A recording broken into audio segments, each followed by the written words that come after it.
The thunderous echoes of the Siege of Terra had barely faded when the Imperium faced its greatest administrative challenge since the Emperor's ascension to the Golden Throne.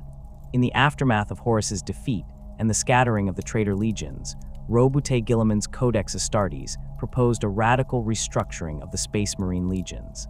The document mandated the division of the massive legions into smaller, more manageable chapters of approximately 1,000 warriors each. This second founding, occurring in the early 31st millennium, would reshape the very nature of the Adeptus Astartes forever. Among the most significant chapters born from this great division were the Black Templars, carved from the gene stock and traditions of the 7th Legion, the Imperial Fists.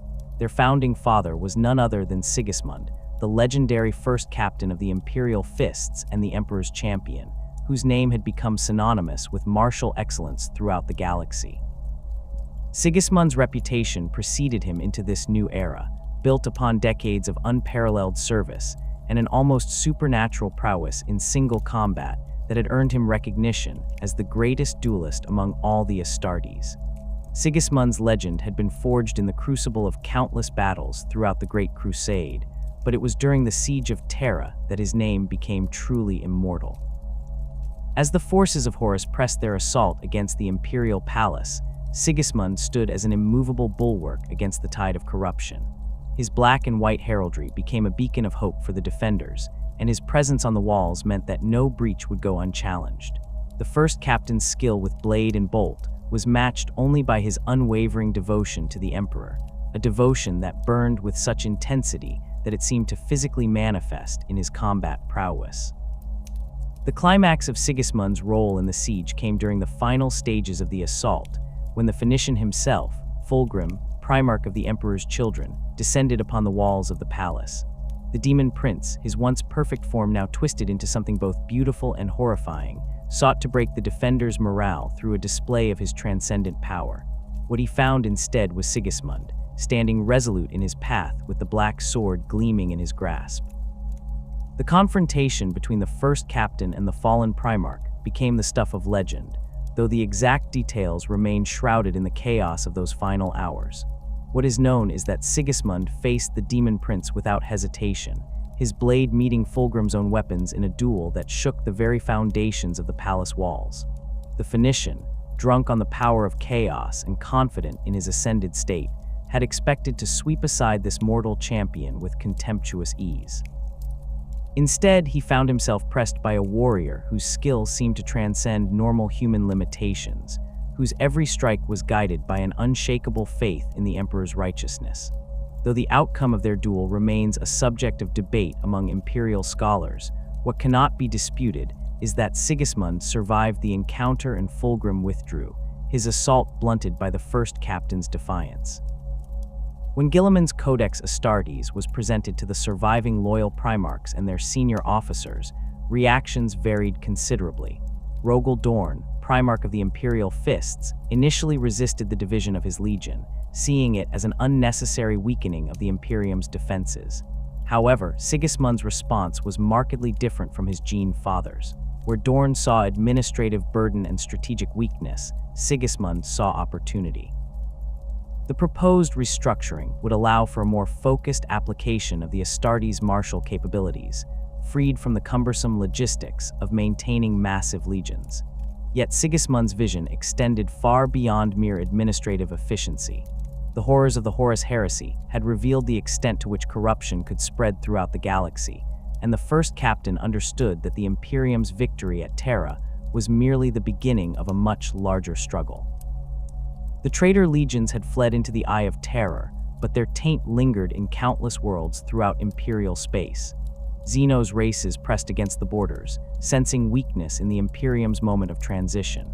Chaos cults festered in the underhives of civilized worlds, spreading their poison among the Emperor's subjects. It was this understanding that led Sigismund to embrace the Second Founding with an enthusiasm that surprised many of his contemporaries. He saw in the creation of the Black Templars not just another Space Marine chapter, but the genesis of something far more ambitious, an eternal crusade that would carry the Emperor's wrath to every corner of the galaxy. The Black Templars would not be content to garrison a handful of worlds or patrol a single sector. Instead, they would range across the stars, seeking out the enemies of mankind wherever they might hide. This vision put Sigismund at odds with Guilliman's carefully structured Codex Astartes from the very beginning. The Codex prescribed a rigid organizational structure based on 10 companies, each with specific roles and capabilities. It outlined detailed tactical doctrines, supply procedures, and command hierarchies designed to maximize efficiency and ensure consistency across all Space Marine chapters. For most of the newly founded chapters, the Codex became Holy Writ, a guide that would shape their development for millennia to come. Sigismund, however, rejected this approach almost entirely. His experience during the Great Crusade and the Horus Heresy had taught him that rigid structures could become liabilities when faced with the infinite variety of threats that plagued the galaxy. The Black Templars would need to be adaptable, capable of responding to any situation with appropriate force. More importantly, they would need to be mobile, able to move from one crusade to another without the burden of defending static positions or maintaining territorial holdings. Instead of the Codex's company structure, Sigismund organized the Black Templars around the concept of crusading forces. These formations would vary in size depending on the nature of their mission, ranging from small strike forces of a few dozen Marines to massive expeditionary fleets containing thousands of warriors. Each crusade would be led by a marshal, a veteran commander with the authority to recruit new initiates and requisition supplies as needed. This decentralized command structure would allow the Black Templars to pursue multiple objectives simultaneously while maintaining the flexibility to respond to emerging threats. The decision to organize as a fleet-based chapter rather than claiming a homeworld was equally revolutionary. Most Space Marine chapters established fortress monasteries on specific worlds, creating centers of power that served as recruitment grounds, training facilities, and strategic bases. These installations provided stability and continuity, ensuring that each chapter maintained its traditions and capabilities across the centuries. The Black Templars, however, would make their homes among the stars, their battle barges and strike cruisers serving as mobile monasteries that could carry the Emperor's light to the darkest corners of the galaxy. This fleet-based organization offered numerous advantages for a crusading chapter.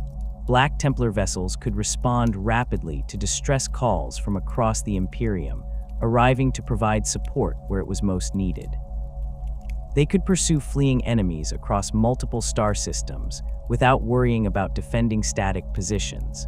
Most importantly, they could recruit from any world they encountered, drawing the best candidates from 1,000 different cultures and backgrounds rather than relying on a single gene pool. The establishment of the Eternal Crusade doctrine represented the culmination of Sigismund's vision for his new chapter. This was not merely a military strategy or organizational principle, but a sacred vow that would define the Black Templars' identity for millennia to come.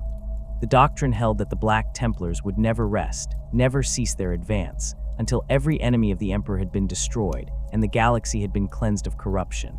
This was an impossibly ambitious goal, one that acknowledged no limits of time or space, no compromise or negotiation with the forces of darkness. The Eternal Crusade was both literal and spiritual in nature.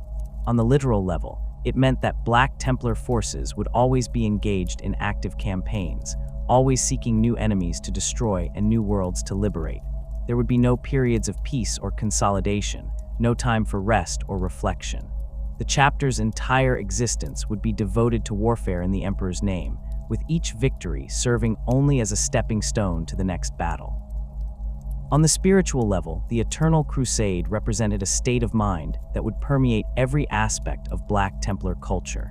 It was a rejection of the idea that the Imperium could ever be truly secure, a recognition that the price of humanity's survival was constant vigilance and unending warfare. This philosophy would shape how the Black Templars recruited new members, trained their warriors, and conducted their campaigns. Every decision would be evaluated through the lens of the Eternal Crusade, every action measured against its contribution to the ultimate goal of galactic purification. The vow to continue crusading until all enemies of the Emperor were destroyed was more than mere rhetoric. It represented a fundamental transformation in how the Black Templars understood their role within the Imperium. Where other chapters might see their duty as defensive, protecting specific regions or populations from harm, the Black Templars embraced an offensive mindset that prioritized the destruction of threats over the protection of assets.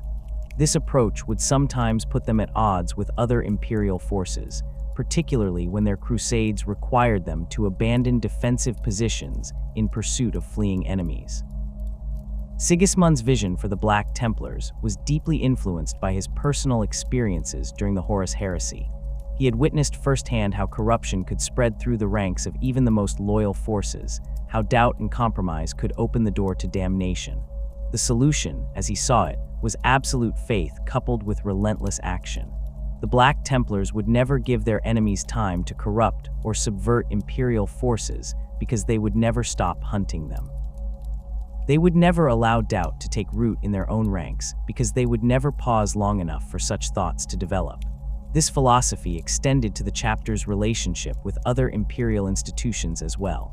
While the Black Templars maintained their loyalty to the Emperor and the Imperium, they would not allow bureaucratic concerns or political considerations to interfere with their sacred mission.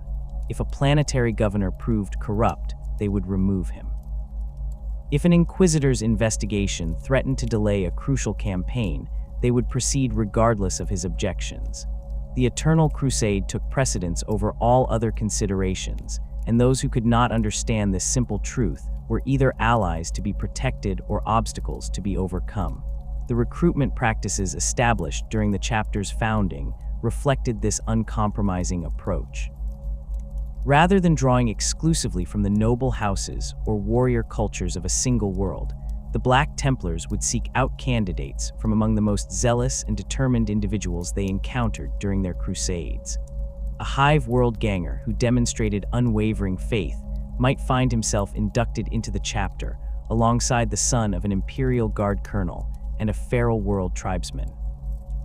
What mattered was not background or breeding, but the fire of conviction that burned within each potential recruit.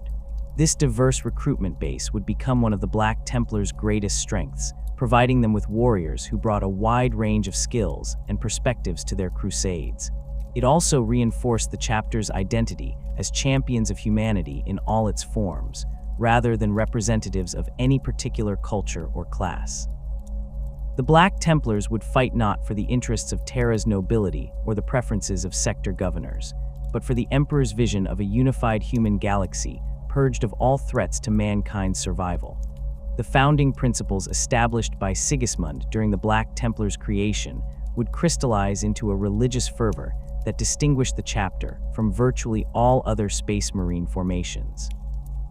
Where most Astartes maintained a respectful reverence for the Emperor as the master of mankind and their genetic progenitor, the Black Templars embraced something far more intense and absolute. Their interpretation of the imperial cult went beyond mere loyalty or duty, evolving into a burning conviction that the Emperor was not simply a powerful human psyker or brilliant military leader, but a divine being whose will shaped the very fabric of reality. This theological position put the Black Templars at odds with the imperial truth that had guided the Great Crusade, which explicitly rejected religious worship and supernatural beliefs in favor of scientific rationalism. However, the horrors of the Horus Heresy had shattered many of the certainties that had defined the early Imperium, and the Emperor's apparent death and subsequent entombment upon the Golden Throne had created a theological vacuum that various interpretations of the imperial cult rushed to fill. The Black Templars' version of this faith was among the most uncompromising, viewing any suggestion that the Emperor was merely mortal as not just incorrect, but actively blasphemous. Their devotion manifested in every aspect of chapter life, from the daily recitation of battle prayers to the elaborate ritual preparations that preceded each engagement. Black Templar warriors would spend hours before battle in meditation and prayer, purifying their weapons with sacred oils while reciting litanies of hatred against the Emperor's enemies. These ceremonies were not mere formalities, but genuine expressions of faith that the Marines believed would channel the Emperor's divine power through their actions. The sight of hundreds of power-armored giants kneeling in perfect unison while chanting prayers of vengeance, became one of the most distinctive and intimidating displays associated with the chapter. The physical manifestations of this devotion were equally striking. Black Templar armor bore extensive religious iconography, with purity seals covering every available surface and scripture etched directly into the ceramite plating. The chapter's artificers became master craftsmen not just in the creation of weapons and armor, but in the art of religious decoration, producing works that served as both protective equipment and devotional objects. Each suit of power armor became a walking shrine to the Emperor's glory, adorned with reliquaries containing fragments of sacred texts, blessed ammunition, or soil from worlds where particularly glorious victories had been won. The chapter's battle barges and strike cruisers reflected this same aesthetic, their hulls decorated with massive representations of the Templar cross and their interiors converted into floating cathedrals. The command bridges of these vessels resembled Gothic churches more than military installations, with towering archways and stained glass viewports depicting scenes from the Emperor's life and the chapter's greatest victories. The constant sound of hymns and prayers echoed through the corridors, creating an atmosphere of perpetual worship that reinforced the sacred nature of the Black Templars' mission. This religious fervor extended to their understanding of warfare itself, which they viewed not as a necessary evil or strategic tool, but as a form of worship. Each battle was a prayer offered to the Emperor, each enemy slain an act of devotion that brought them closer to divine grace. This perspective transformed even the most mundane aspects of military life into sacred rituals, from the maintenance of weapons to the planning of campaigns. Black Templar commanders did not simply analyze tactical situations. They sought divine guidance through prayer and meditation, trusting that the Emperor would reveal the path to victory to those who demonstrated sufficient faith. The chapter's abhorrence of psykers represented one of the most distinctive aspects of their culture, and one that set them apart from virtually all other Space Marine formations. While most chapters maintained librarious departments staffed with psyker Marines, who used their abilities to support combat operations and maintain communication across interstellar distances, the Black Templars rejected this practice entirely. Their refusal to field librarians was not based on practical concerns about the risks associated with psychic powers, though such risks were certainly real and well documented. Instead, it stemmed from a fundamental theological conviction that psychic abilities represented a form of corruption that had no place among the Emperor's chosen warriors. This position created significant operational challenges for the chapter, as they were forced to rely on non-psychic methods of communication and battlefield coordination that other chapters took for granted. Black Templar fleets could not benefit from the instantaneous communication provided by astropath networks, instead relying on conventional Vox transmissions and pre-arranged signal protocols. Their commanders could not call upon the divination abilities of librarians to predict enemy movements or identify hidden threats, forcing them to depend entirely on conventional intelligence gathering and tactical analysis. Despite these limitations, the Black Templars viewed their rejection of psykers as a source of strength rather than weakness. They argued that reliance on psychic powers represented a dangerous temptation that opened the door to corruption by the entities of the warp. The Horus Heresy had provided ample evidence of how psykers could become conduits for demonic influence, and the Black Templars were determined to avoid any possibility of such contamination within their own ranks.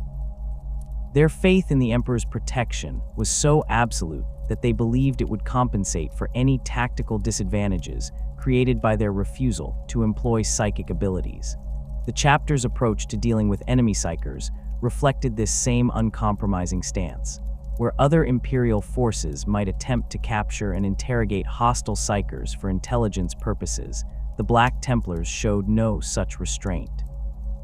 Enemy witches, as they termed all hostile psykers regardless of their actual abilities or affiliations, were to be destroyed without hesitation or mercy. The chapter developed specialized tactics and equipment specifically for anti-psyker warfare, including blessed ammunition designed to disrupt psychic abilities and close combat techniques optimized for engaging enemies who might possess supernatural reflexes or protective powers. The training of Black Templar neophytes included extensive education about the dangers posed by psykers and the proper methods for identifying and eliminating such threats. Young Marines learned to recognize the subtle signs that might indicate psychic activity, from unusual electromagnetic disturbances to the behavioral changes that often preceded psychic manifestations. They practiced combat scenarios against simulated psyker opponents, developing the mental discipline necessary to resist psychic attacks while maintaining the aggressive mindset required to close with and destroy such enemies. This anti-psyker doctrine extended to the chapter's relationships with other imperial institutions as well. Black Templars often found themselves at odds with inquisitors who employed sanctioned psykers as part of their retinues, viewing such practices as dangerous compromises with forces that should be destroyed rather than controlled. While they maintained their loyalty to the Inquisition as an institution, individual Black Templar commanders sometimes refused to cooperate with inquisitors whose methods they considered tainted by association with psychic powers. The concept of righteous zeal formed the emotional and spiritual core of Black Templar culture, representing far more than mere enthusiasm for battle or dedication to duty. Zeal, as understood by the chapter, was a divine fire that burned within the hearts of true believers, consuming doubt and weakness while fueling an unquenchable desire to serve the Emperor's will. This was not the cold professionalism of other Space Marine chapters or the calculated aggression of military specialists, but something approaching religious ecstasy channeled into martial excellence. The cultivation of zeal began during the earliest stages of recruitment, as chapter chaplains and veteran sergeants worked to identify candidates who possessed the necessary spiritual fire. Physical prowess and tactical aptitude were certainly important, but they were secondary to the presence of that inner flame that marked a true believer. Potential recruits underwent extensive testing, designed not just to measure their combat abilities, but to evaluate the depth and authenticity of their faith. Those who demonstrated the proper combination of devotion and aggression were inducted into the chapter's ranks, while those found lacking were either rejected entirely or assigned to support roles within the chapter's fleet. The training regimens employed by the Black Templars were designed to nurture and intensify this zeal rather than simply developing combat skills. Neophytes spent as much time in prayer and meditation as they did in weapons practice, learning to channel their devotion into focused aggression that could be unleashed upon the Emperor's enemies. The chapter's chaplains played a central role in this process, serving not just as spiritual advisors, but as combat instructors who taught their charges how to transform faith into physical power. The results of this training were evident in every aspect of Black Templar combat doctrine. Where other chapters might approach battle with careful planning and measured aggression, the Black Templars embraced a more direct and overwhelming approach that reflected their absolute confidence in the righteousness of their cause. Their assault tactics prioritized speed and violence of action over tactical subtlety, seeking to close with the enemy as quickly as possible and destroy them through sheer ferocity and determination. This approach was particularly evident in the chapter's preference for close combat weapons and assault tactics. Black Templar warriors carried chain blades, power weapons, and other melee implements with a reverence that bordered on worship, viewing these tools as extensions of their faith rather than mere instruments of war. The chapter's artificers produced some of the finest close combat weapons in the Imperium, crafting blades that were as beautiful as they were deadly, and imbuing each one with religious significance through elaborate blessing ceremonies. The concept of martial honor within Black Templar culture was inseparable from their religious devotion, representing not just personal achievement, but spiritual advancement toward greater service to the Emperor. Honor was earned through acts of courage and devotion in battle, with the greatest recognition reserved for those who demonstrated exceptional zeal in the face of overwhelming odds. The chapter maintained detailed records of individual acts of heroism, creating a complex hierarchy of recognition that motivated warriors to seek ever greater challenges in their quest for glory. The pursuit of honor through combat was not merely a matter of personal ambition, but a sacred duty that each warrior owed to the Emperor and his battle brothers. Black Templars believed that by achieving glory in battle, they brought honor not just to themselves, but to the entire chapter, and ultimately to the Emperor himself. This created a powerful incentive structure that encouraged aggressive and selfless behavior in combat, as warriors competed with one another to demonstrate the greatest devotion to their sacred cause. The chapter's initiation rites reflected the central importance of both zeal and honor in Black Templar culture. The process of becoming a full battle brother involved a series of increasingly demanding trials designed to test not just physical capabilities, but spiritual commitment. Candidates who survived the initial selection process and completed their basic training as neophytes faced a final challenge known as the Crusading Vow, a ceremony that marked their full acceptance into the chapter's ranks. The Crusading Vow ceremony took place aboard one of the chapter's battle barges, typically in the vessel's primary chapel, surrounded by the sacred banners and relics that represented the chapter's history and traditions. The candidate knelt before the chapter's senior chaplain, while his battle brothers formed a circle around him, their presence serving as both witness and support for the momentous occasion.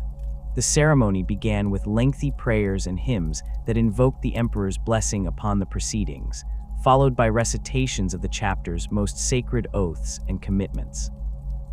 The central moment of the ceremony came when the candidate spoke his personal vow of crusading, a pledge that committed him to pursue the Emperor's enemies without rest or compromise, until death claimed him or the galaxy was cleansed of all threats to humanity. This vow was not a standardized formula, but a personal statement of commitment that each warrior crafted to reflect his own understanding of duty and devotion. Some vows were brief and direct, while others took the form of elaborate poetry or philosophical treatises, but all shared the common theme of absolute commitment to the eternal crusade. Following the speaking of the vow, the new battle brother received his first Templar cross, the sacred symbol that would identify him as a member of the chapter for the remainder of his service. The cross itself was typically crafted from adamantium or ceramite taken from the armor of fallen battle brothers, creating a physical link between the new warrior and those who had served before him. The presentation of the cross was accompanied by additional prayers and blessings, with the chaplain invoking the Emperor's protection upon the new warrior and his commitment to the chapter's sacred mission.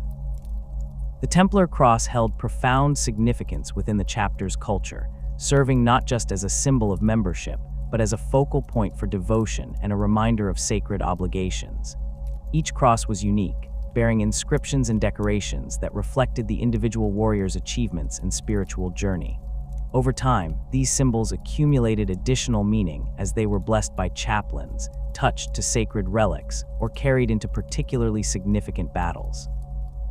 Veteran warriors often possessed crosses that had been handed down through generations of battle brothers, creating tangible links to the chapter's history and traditions.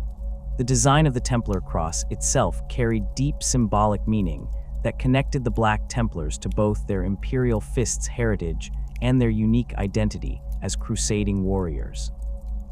The cross represented the intersection of divine will and human action, with its vertical axis symbolizing the connection between the Emperor and his servants, while the horizontal axis represented the warrior's commitment to carry the fight to all corners of the galaxy. The simple geometric form was deliberately chosen to avoid the elaborate decorative elements that characterized other chapter symbols, reflecting the Black Templars' preference for direct action over ornamental display.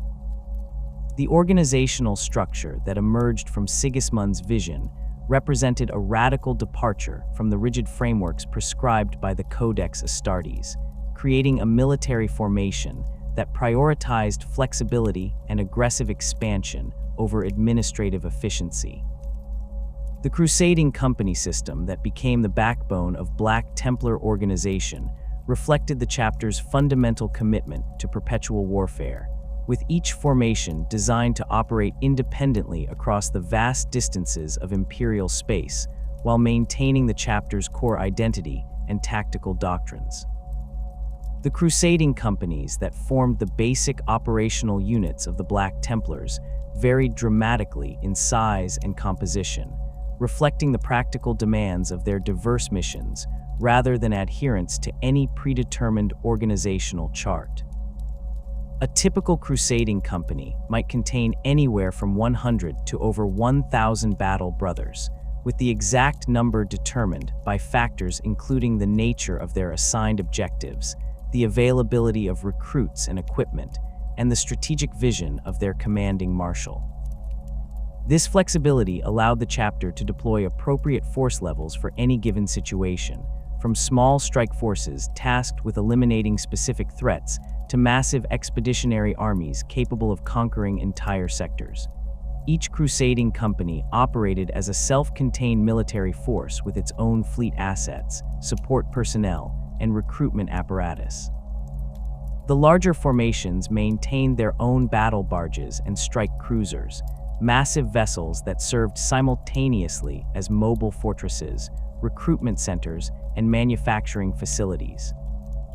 These ships carried everything necessary to sustain extended campaigns far from Imperial supply lines, including forge facilities for maintaining and producing weapons and armor, Medicae stations for treating wounded warriors, and chapel sanctuaries where the company's chaplains could conduct the religious ceremonies that bound the formation together. The command structure within each crusading company reflected the chapter's emphasis on personal leadership and martial excellence rather than bureaucratic hierarchy.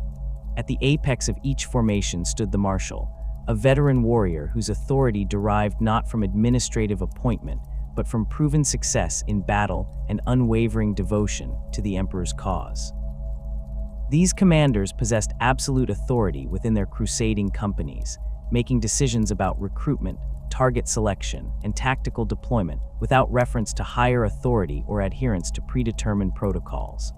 The selection of marshals represented one of the most distinctive aspects of Black Templar organization, as these positions were filled through a combination of merit, divine inspiration, and practical necessity rather than formal promotion procedures. When a marshal fell in battle or achieved such glory that he was elevated to higher positions within the chapter hierarchy, his replacement typically emerged from among the company's veteran sergeants and sword brethren through a process that combined tactical assessment with spiritual discernment.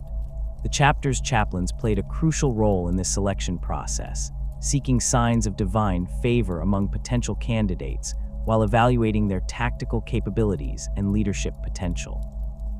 The authority wielded by individual marshals extended far beyond normal military command, encompassing responsibilities that other chapters typically reserved for specialized officers or administrative personnel. A marshal possessed the power to initiate new crusades, negotiate with imperial authorities, and even establish temporary alliances with other military forces when circumstances demanded such cooperation. This broad mandate reflected the chapter's understanding that effective crusading required commanders who could respond rapidly to changing circumstances without waiting for approval from distant superiors. The independence granted to crusading companies created a military organization that was simultaneously unified in purpose and highly decentralized in execution. Each marshal pursued the eternal crusade according to his own understanding of the emperor's will, leading his warriors against whatever enemies presented themselves within his operational area. This approach resulted in Black Templar forces engaging in dozens of simultaneous campaigns across the galaxy, from the suppression of heretical cults on civilized worlds to full-scale invasions of xenos-held systems.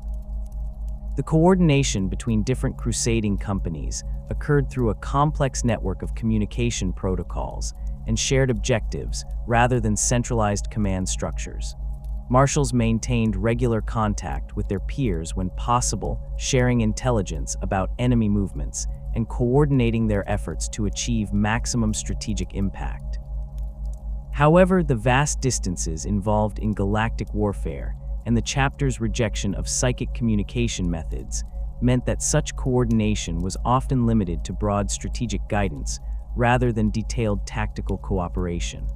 The role of the High Marshal, as the supreme commander of all Black Templar forces, represented the sole exception to the chapter's otherwise decentralized command structure.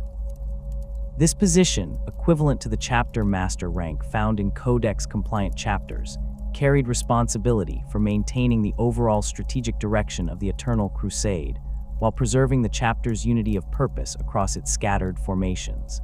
The High Marshal's authority extended over all crusading companies, though the practical exercise of this power was necessarily limited by the realities of interstellar communication and the independent nature of crusading operations. The High Marshal's primary responsibilities centered on the strategic coordination of major campaigns and the resolution of disputes between different crusading companies. When multiple marshals identified targets within the same region of space, the High Marshal determined the allocation of resources and the division of operational areas to prevent conflicts between friendly forces. Similarly, when particularly significant threats emerged that required the concentration of multiple crusading companies, the High Marshal possessed the authority to redirect forces from their current missions to address these priority targets. The selection of a new High Marshal followed procedures even more complex and spiritually significant than those used for choosing individual marshals. The death or elevation of a High Marshal triggered a period of intensive prayer and consultation among the chapter's senior leadership, as the surviving marshals and chaplains sought divine guidance in identifying their new supreme commander. This process typically involved extensive examination of potential candidates' combat records, theological understanding, and demonstrated ability to inspire loyalty among their subordinates. The High Marshal's fleet assets reflected the supreme importance of this position within the chapter hierarchy, typically including the chapter's most powerful battle barges and largest contingents of support vessels. These formations served not only as mobile command centers for coordinating chapter-wide operations, but also as symbols of the High Marshal's authority and the unity of the Black Templars' mission. The High Marshal's flagship invariably carried the chapter's most sacred relics and served as the primary location for ceremonies that affected the entire chapter, such as the elevation of new marshals or the declaration of particularly significant crusades. The tradition of the Emperor's Champion represented one of the most distinctive and spiritually significant aspects of Black Templar organization, embodying the chapter's belief in direct divine intervention in their affairs. The Emperor's Champion was not a formal rank or position that could be sought through ambition or earned through service, but rather a sacred calling that manifested through visions and divine inspiration. When the Emperor chose to communicate his will directly to one of his warriors, that battle brother underwent a profound spiritual transformation that marked him as the Emperor's personal representative on the battlefield. The visions that marked the calling of an Emperor's Champion typically occurred during periods of meditation or prayer, often in the hours before a particularly significant battle. The chosen warrior would experience vivid dreams or waking visions in which the Emperor appeared to him, sometimes in his mortal form from the days of the Great Crusade, and sometimes as the divine figure enthroned upon the Golden Throne. These visions conveyed specific instructions about enemies that required personal attention, typically enemy champions or leaders whose defeat would serve the broader goals of the Eternal Crusade. The transformation that accompanied these visions was both spiritual and physical, as the chosen warrior's devotion intensified to levels that transcended normal human experience.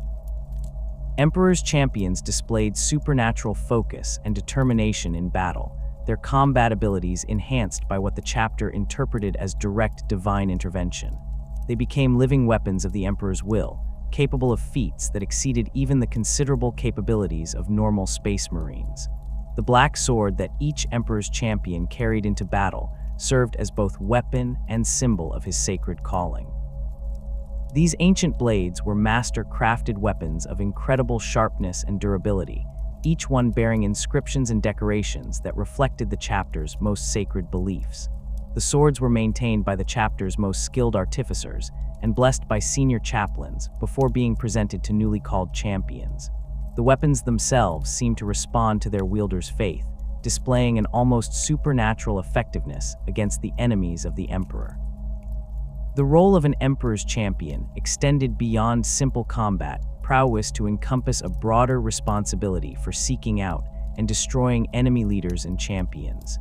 These warriors served as the chapter's ultimate answer to threats that could not be addressed through conventional tactics, whether they took the form of demon princes, alien warlords, or heretical champions. The Emperor's champion would actively seek out such opponents during battle, trusting in divine guidance to lead him to the enemies most deserving of personal attention. The duration of service as an Emperor's champion varied considerably, with some warriors maintaining their calling for extended periods, while others fulfilled their divine mission in a single climactic battle. The end of a champion's service typically came through death in combat, as these warriors threw themselves into increasingly dangerous situations in pursuit of their sacred objectives.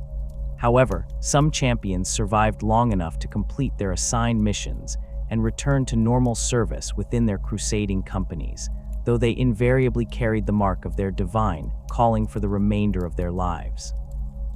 The integration of neophytes directly into crusading companies represented another significant departure from standard Astartes organization, reflecting the Black Templars' rejection of the reserve company system prescribed by the Codex Astartes. Rather than maintaining separate scout companies where new recruits could develop their skills in relative safety, the Black Templars embedded their neophytes alongside veteran warriors in active combat formations. This approach reflected the chapter's belief that true martial excellence could only be developed through exposure to genuine combat situations, rather than training exercises or simulated battles. The neophyte training system paired each new recruit with an experienced initiate who served as both mentor and battle brother throughout the learning process. These partnerships, known as sword brother bonds, created intimate relationships that transcended normal military hierarchy, with the senior warrior accepting personal responsibility for his neophyte's development and survival. The bonds formed through this system often lasted throughout both warriors' careers, creating networks of loyalty and mutual support that strengthened the entire chapter. Neophytes accompanied their mentors into battle from the earliest stages of their training, initially serving in support roles that allowed them to observe combat techniques while contributing to the company's effectiveness. As their skills developed, neophytes gradually assumed more active combat responsibilities, progressing from ammunition bearers and communications specialists to full participants in assault operations. This gradual integration ensured that by the time a neophyte was ready for elevation to full initiate status, he possessed genuine combat experience rather than theoretical knowledge. The equipment provided to neophytes reflected their intermediate status within the chapter hierarchy, while acknowledging their active participation in combat operations. Rather than the light reconnaissance gear typically associated with Scout Marines, Black Templar neophytes received modified versions of standard power armor and weapon systems. These suits provided adequate protection for combat operations, while incorporating training systems that monitored the neophyte's performance and provided feedback to his mentors. The elevation from neophyte to initiate status required demonstration of both combat proficiency and spiritual development, with candidates undergoing extensive testing that evaluated their tactical skills, weapons handling, and devotion to the chapter's beliefs. The ceremony marking this transition took place in the presence of the entire crusading company, with the new initiate receiving his first set of full power armor and taking formal vows of service to the Emperor and the Eternal Crusade. This moment represented the culmination of years of training and the beginning of a new phase of service that could potentially last for centuries. The absence of traditional reserve companies within the Black Templar organization created challenges that the chapter addressed through innovative approaches to training and force deployment. Without dedicated training formations, the chapter relied on the crusading companies themselves to serve as both operational units and educational institutions. Veteran warriors within each company accepted responsibility for maintaining training standards, and ensuring that new recruits received appropriate instruction in combat techniques, chapter traditions, and theological doctrine. The specialized equipment and sacred relics that define Black Templar warfare represent far more than mere tools of destruction. They embody the chapter's deepest theological convictions and serve as physical manifestations of their unwavering devotion to the Emperor's divine will. Each weapon, piece of armor, and sacred banner carries within it layers of meaning that transform the mundane act of warfare into a form of worship, where every strike against the Emperor's enemies becomes a prayer offered in ceramite and adamantium. The Black Sword stands as the most revered weapon in the Black Templars' extensive arsenal, a relic of such profound significance that its very presence on the battlefield is believed to channel the Emperor's personal attention to the conflict at hand. This ancient blade predates the chapter's founding, having been wielded by Sigismund himself during his service as the Emperor's champion in the Imperial Fists Legion. The weapon's origins trace back to the darkest days of the Horus Heresy, when the Emperor personally blessed the blade before presenting it to his chosen champion for use against the traitor legion's threatening Terra. The sword's physical characteristics reflect the masterwork craftsmanship of the 30th millennium's greatest artificers, combining technologies and materials that modern imperial smiths can barely comprehend, let alone replicate.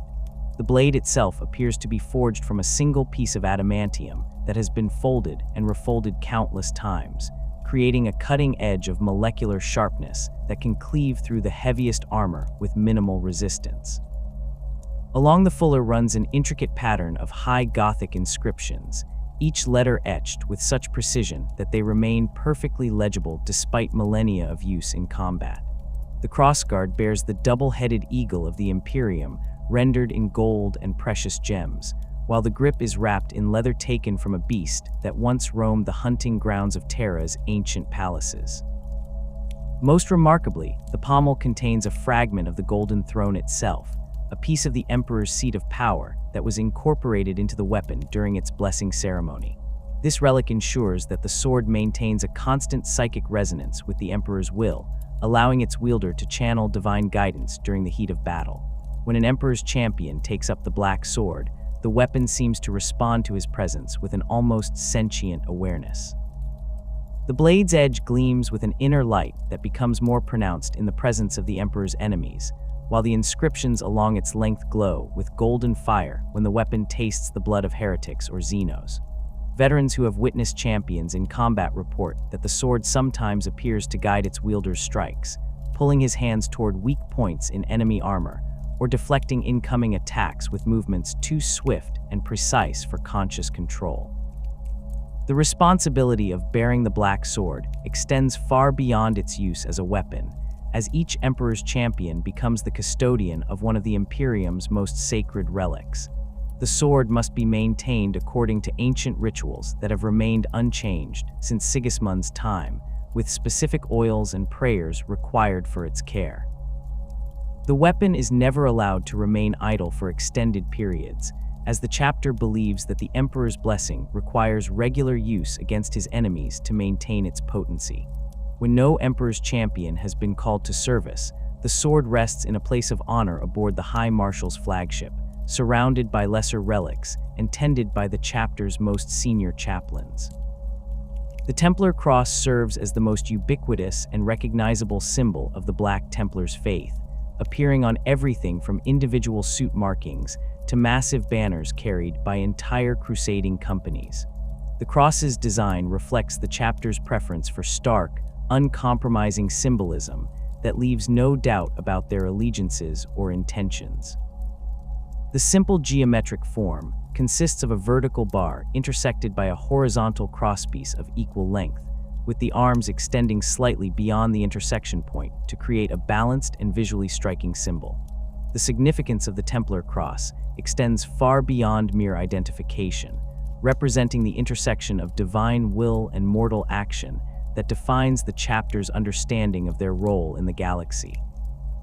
The vertical axis symbolizes the connection between the Emperor in his divine glory and his servants fighting in the material realm, while the horizontal axis represents the warrior's obligation to carry the fight across the breadth of Imperial space.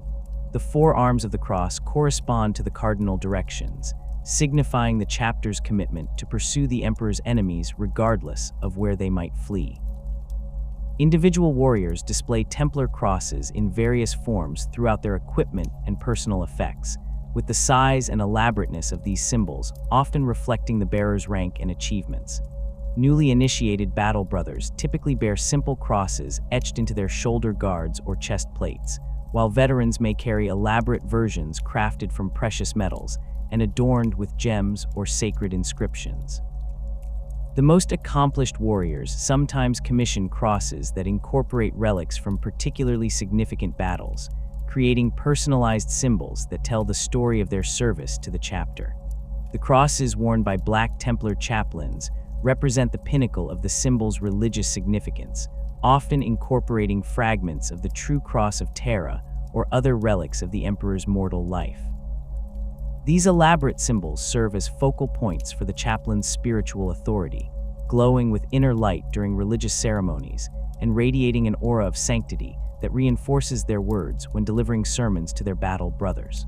The largest chaplain crosses sometimes contain vox amplification systems that allow their bearers to project prayers and battle hymns across entire battlefields, turning their voices into weapons that inspire allies while striking fear into enemy hearts.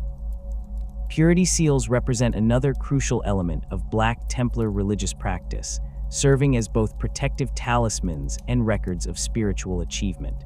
These wax seals bear inscriptions of sacred prayers, battle honors, or personal vows, attached to armor and weapons through ribbons or chains that allow them to move freely during combat. The creation of each purity seal follows ancient rituals that imbue the wax with protective properties, while the parchment strips carry words of power that reinforce the bearer's faith and dedication.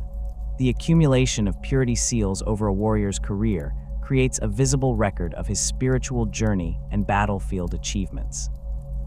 Newly initiated battle brothers typically bear only a handful of seals, marking their successful completion of training and their vows of service, while veterans may carry dozens or even hundreds of these sacred markers. The placement of purity seals follows specific protocols that reflect their purpose and significance, with the most important seals positioned where they can provide maximum spiritual protection to vital areas of the warrior's body. The inscriptions found on purity seals encompass a wide range of religious and military content, from quotations of the emperor's own words to records of specific enemy kills or campaign honors. Some seals bear the names of fallen battle brothers, serving as memorials that keep the memory of the dead alive in the hearts of the living. Others contain prayers for protection against specific threats, such as the corrupting influence of chaos or the psychic attacks of alien witches. The most powerful seals incorporate fragments of sacred texts or relics, transforming them into potent protective devices that can shield their bearers from both physical and spiritual harm.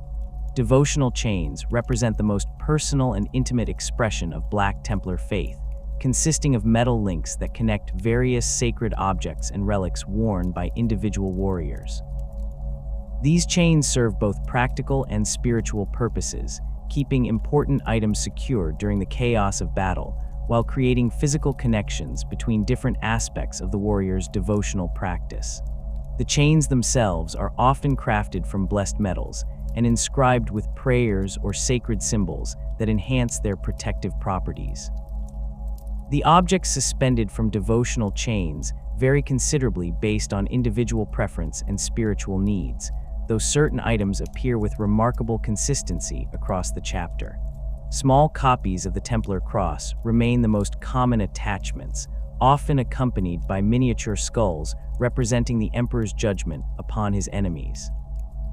Many warriors carry tiny scrolls containing personal prayers or vows, while others prefer small reliquaries holding fragments of sacred soil, blessed ammunition, or pieces of equipment used by revered chapter heroes.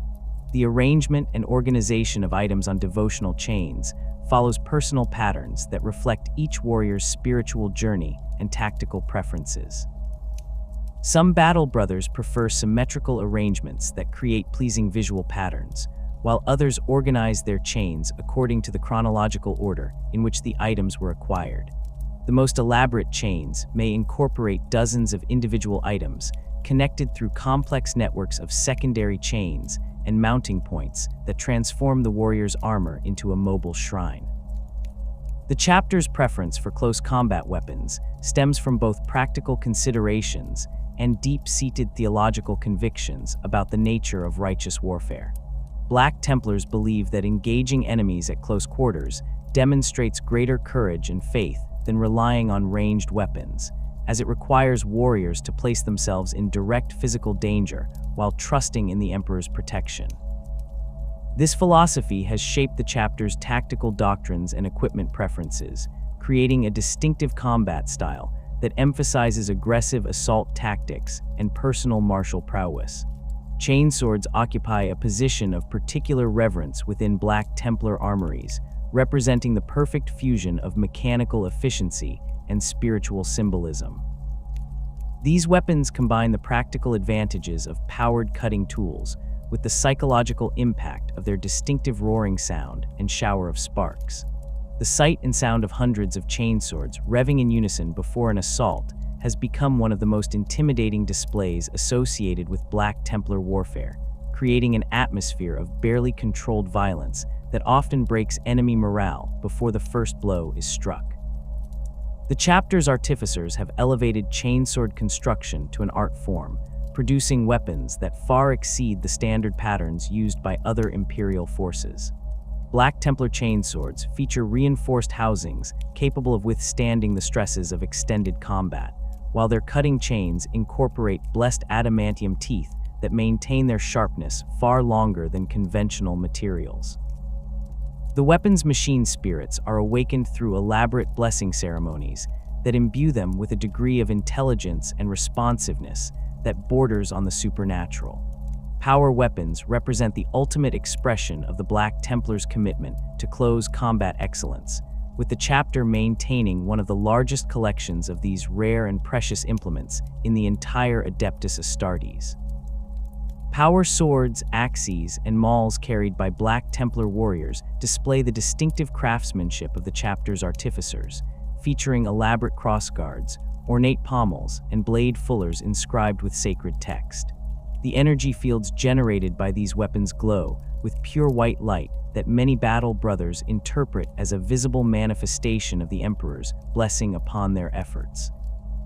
The distribution of power weapons within crusading companies follows strict protocols that reflect both practical needs and spiritual considerations. Company champions and veteran sergeants receive priority access to these weapons, while promising initiates may earn the right to carry power weapons through exceptional acts of courage or devotion. The most powerful weapons are reserved for the company's marshal and his closest advisors, ensuring that the formation's leadership possesses the tools necessary to face any enemy champion or monster that might threaten their forces. The traditional pairing of bolter and bolt pistol represents the Black Templars' acknowledgement that even the most zealous warrior sometimes requires ranged firepower to achieve his objectives. However, the chapter's approach to these weapons reflects their preference for close combat, with most warriors viewing their ranged weapons as tools for closing with the enemy rather than primary combat implements. Black Templar bolters are typically configured for maximum reliability and stopping power at short to medium ranges, sacrificing some accuracy at extreme distances in favor of devastating close-range performance. Bolt pistols receive particular attention from Black Templar artificers, as these weapons must function flawlessly in the cramped confines of close combat where a malfunction could prove fatal. The chapter's pistols feature reinforced frames capable of withstanding use as improvised clubs, while their triggers are modified to allow for rapid fire, even while wearing heavy gauntlets. Many warriors carry multiple bolt pistols to ensure they maintain firepower throughout extended engagements, with spare weapons secured to their armor through blessed chains that prevent loss during combat. The sacred banners and standards carried by Black Templar crusading companies serve as focal points for the warrior's faith and determination, transforming abstract concepts of duty and devotion into tangible symbols that can inspire courage in the darkest moments of battle. These magnificent artifacts combine the practical functions of military standards with the spiritual power of religious relics, creating objects that serve simultaneously as tactical coordination tools and sources of divine blessing for the warriors fighting beneath them. Each crusading company maintains its own unique banner that reflects its history, achievements, and spiritual character. These standards typically feature the company's particular interpretation of Templar iconography, rendered in precious metals and gems against backgrounds of blessed fabric. The most common design elements include variations of the Templar cross, representations of the Emperor in his various aspects, and scenes depicting the company's greatest victories. The banners themselves are crafted from materials of the highest quality, with silk from the Hive Worlds, adamantium thread from Forge Worlds, and blessed oils from Shrine Worlds, all contributing to their construction. The battle honors displayed on these banners create visual records of each company's service to the Eternal Crusade, with new decorations added after particularly significant victories or acts of heroism. Campaign markings take various forms, from simple text inscriptions listing conquered worlds to elaborate pictorial representations of defeated enemies. Some banners incorporate actual trophies taken from fallen foes, such as alien weapon fragments or pieces of heretical armor, transforming these symbols of enemy defeat into permanent reminders of the Emperor's triumph over his adversaries. The responsibility for bearing these sacred standards falls to specially selected warriors known as banner bearers, veterans whose courage and devotion have been proven through years of faithful service. These individuals undergo additional training in banner combat techniques, learning to wield their standards as weapons while maintaining their symbolic functions. The sight of a banner bearer advancing through enemy fire, his sacred charge streaming in the wind above him, has become one of the most iconic images associated with Black Templar warfare. The Eternal Crusader stands as perhaps the most magnificent and formidable vessel in the entire Black Templars fleet, a massive battle barge that serves simultaneously as the chapter's flagship, mobile fortress monastery, and the High Marshal's seat of absolute authority. This ancient vessel predates the chapter's founding by several millennia, having originally served the Imperial Fists Legion during the Great Crusade before being claimed by Sigismund when he established the Black Templars as an independent fighting force. The ship's dimensions dwarf even other battle barges, stretching over 12 kilometers from prow to stern and mounting weapon batteries capable of reducing entire cities to radioactive ash within minutes of orbital bombardment. The Eternal Crusader's hull bears the scars of 10,000 years of continuous warfare, its adamantium plating pockmarked with impact craters from enemy fire and decorated with countless purity seals, devotional inscriptions, and trophy racks displaying the remnants of defeated foes. The vessel's external appearance reflects the Black Templars' uncompromising aesthetic, with massive Templar crosses emblazoned across its flanks in gleaming white ceramite that stands out starkly against the ship's black hull. Gothic spires and cathedral-like structures rise from the superstructure, their peaks crowned with communication arrays and defensive turrets that give the vessel the appearance of a floating city devoted entirely to warfare and worship. The ship's interior spaces have been extensively modified over the millennia to serve the unique needs of a crusading chapter that acknowledges no permanent homeworld. The primary chapel occupies the vessel's heart, a vast cathedral space capable of accommodating thousands of warriors during major ceremonies and religious observances. Stained glass viewports depicting scenes from the Emperor's life and the chapter's greatest victories line the walls, while the altar at the chamber's center houses some of the chapter's most sacred relics, including fragments of Sigismund's original armor and weapons, blessed by the Primarch Rogal Dorn himself. The High Marshal's command center represents a fusion of military functionality and religious symbolism that perfectly embodies the Black Templars' approach to warfare. The chamber's central throne is carved from a single piece of Terran marble and inscribed with the names of every High Marshal who has led the chapter since its founding.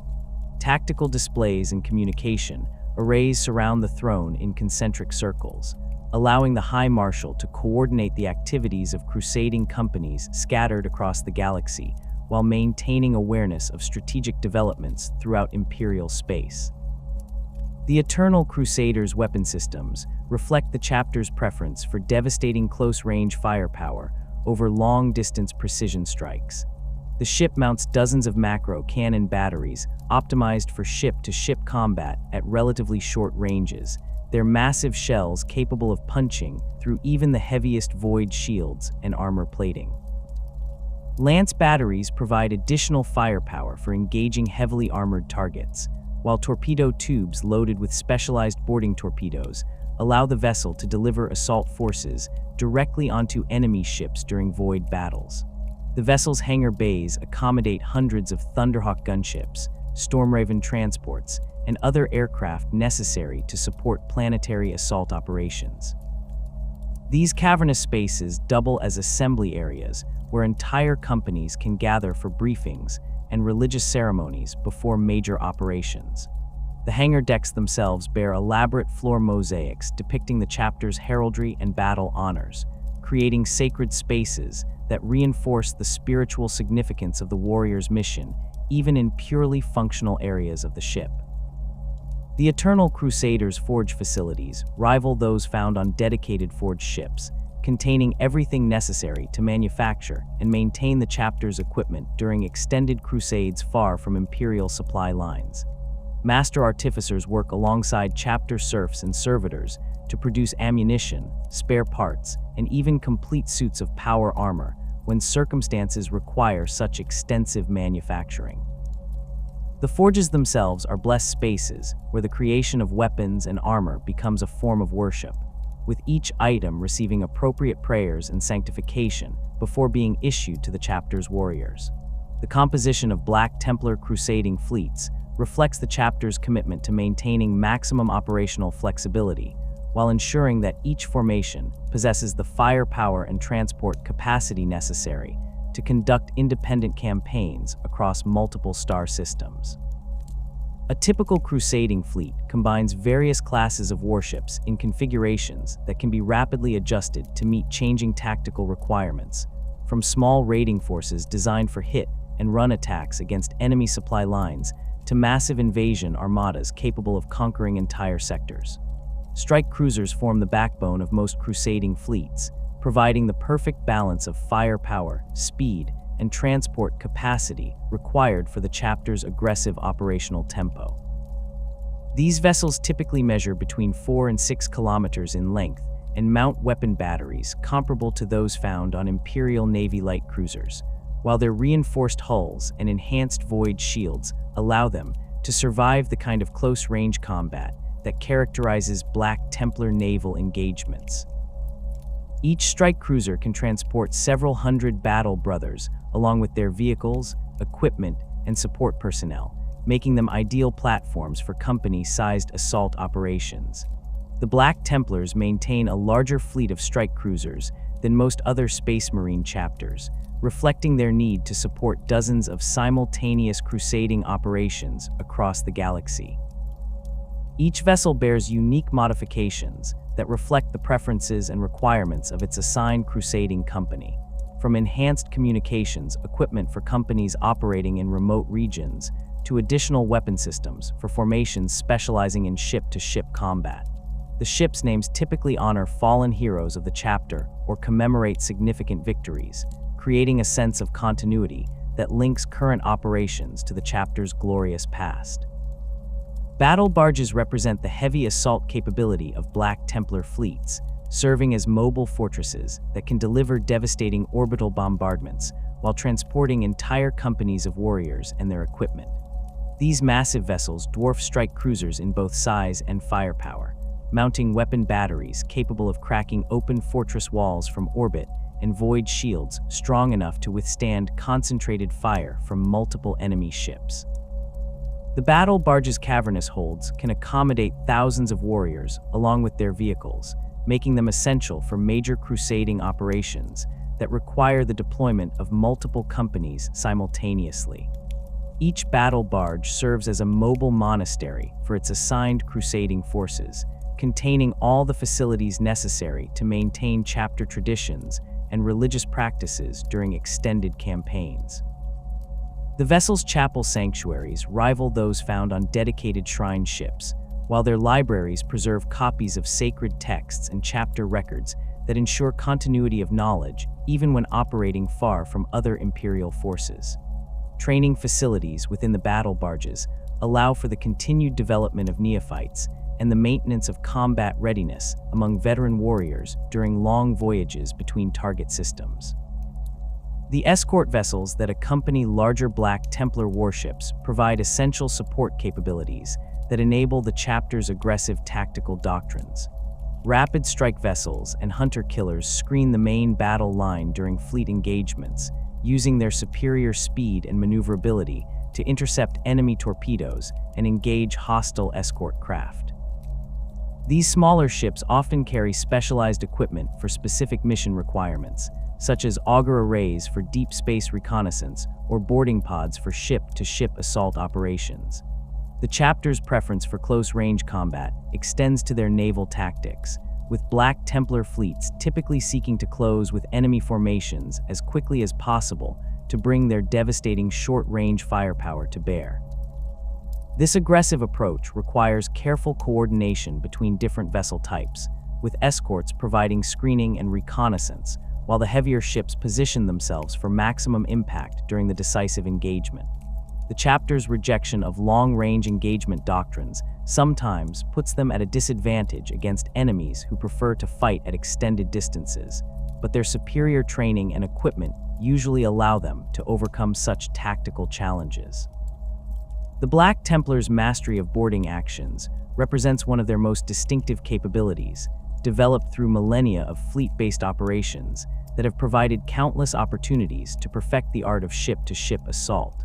The chapter's boarding tactics emphasize speed, violence, and overwhelming firepower applied at the point of contact, with assault forces seeking to establish multiple breach points simultaneously while disrupting enemy command and control systems. These operations require precise coordination between naval and ground forces, as the success of boarding actions depends on both the fleet's ability to deliver assault forces to their targets and the warriors' capacity to fight effectively in the cramped confines of enemy vessels. The specialized equipment used in boarding operations reflects the unique challenges of fighting within the confined spaces of starship hulls, where conventional tactics often prove inadequate. Black Templar boarding parties carry weapons optimized for close-quarters combat, including compact storm bolters, chainswords, and power weapons that can function effectively in narrow corridors and cramped compartments. Breaching charges and melt-a-bombs allow assault forces to create new access routes when existing passages become blocked or heavily defended, while specialized void suits protect warriors from decompression and environmental hazards that commonly occur during ship-to-ship combat. The chapter's boarding torpedoes and assault pods represent significant improvements over standard Imperial designs, incorporating enhanced armor protection and more powerful engines that allow them to penetrate enemy void shields and hull plating with greater reliability. These delivery systems can transport entire squads of warriors directly onto enemy vessels, with their armored hulls providing protection during the vulnerable approach phase, while their integrated weapon systems suppress defensive fire around landing zones. The torpedoes themselves are often blessed by chapter chaplains before launch, transforming them into sacred projectiles that carry the Emperor's wrath directly into the heart of enemy ships. The tactics employed during boarding operations emphasize the rapid seizure of critical ship systems rather than the systematic clearing of all compartments. Black Templar assault forces prioritize targets such as bridge complexes, engine rooms, and weapon control centers, seeking to disable enemy vessels through precise strikes against vital systems rather than prolonged fighting throughout the ship's interior. This approach requires detailed intelligence about enemy vessel layouts and the ability to navigate complex ship interiors under combat conditions, capabilities that the chapter has developed through centuries of experience in void warfare. The psychological impact of Black Templar boarding actions often proves as important as their tactical effectiveness, as enemy crews frequently surrender or flee when faced with the prospect of fighting Space Marines in close quarters. The sight of power-armored giants advancing through ship corridors while chanting battle hymns and wielding roaring chainswords has broken the morale of countless enemy forces, leading to the capture of vessels that might otherwise have required extensive bombardment to neutralize. The chapter's reputation for showing no mercy to those who resist boarding actions has only enhanced this psychological effect, as enemy commanders understand that surrender represents their only hope of survival once Black Templar warriors breach their hulls. The chapter's approach to void warfare reflects their fundamental belief that space combat should be conducted with the same aggressive spirit and unwavering faith that characterizes their ground operations.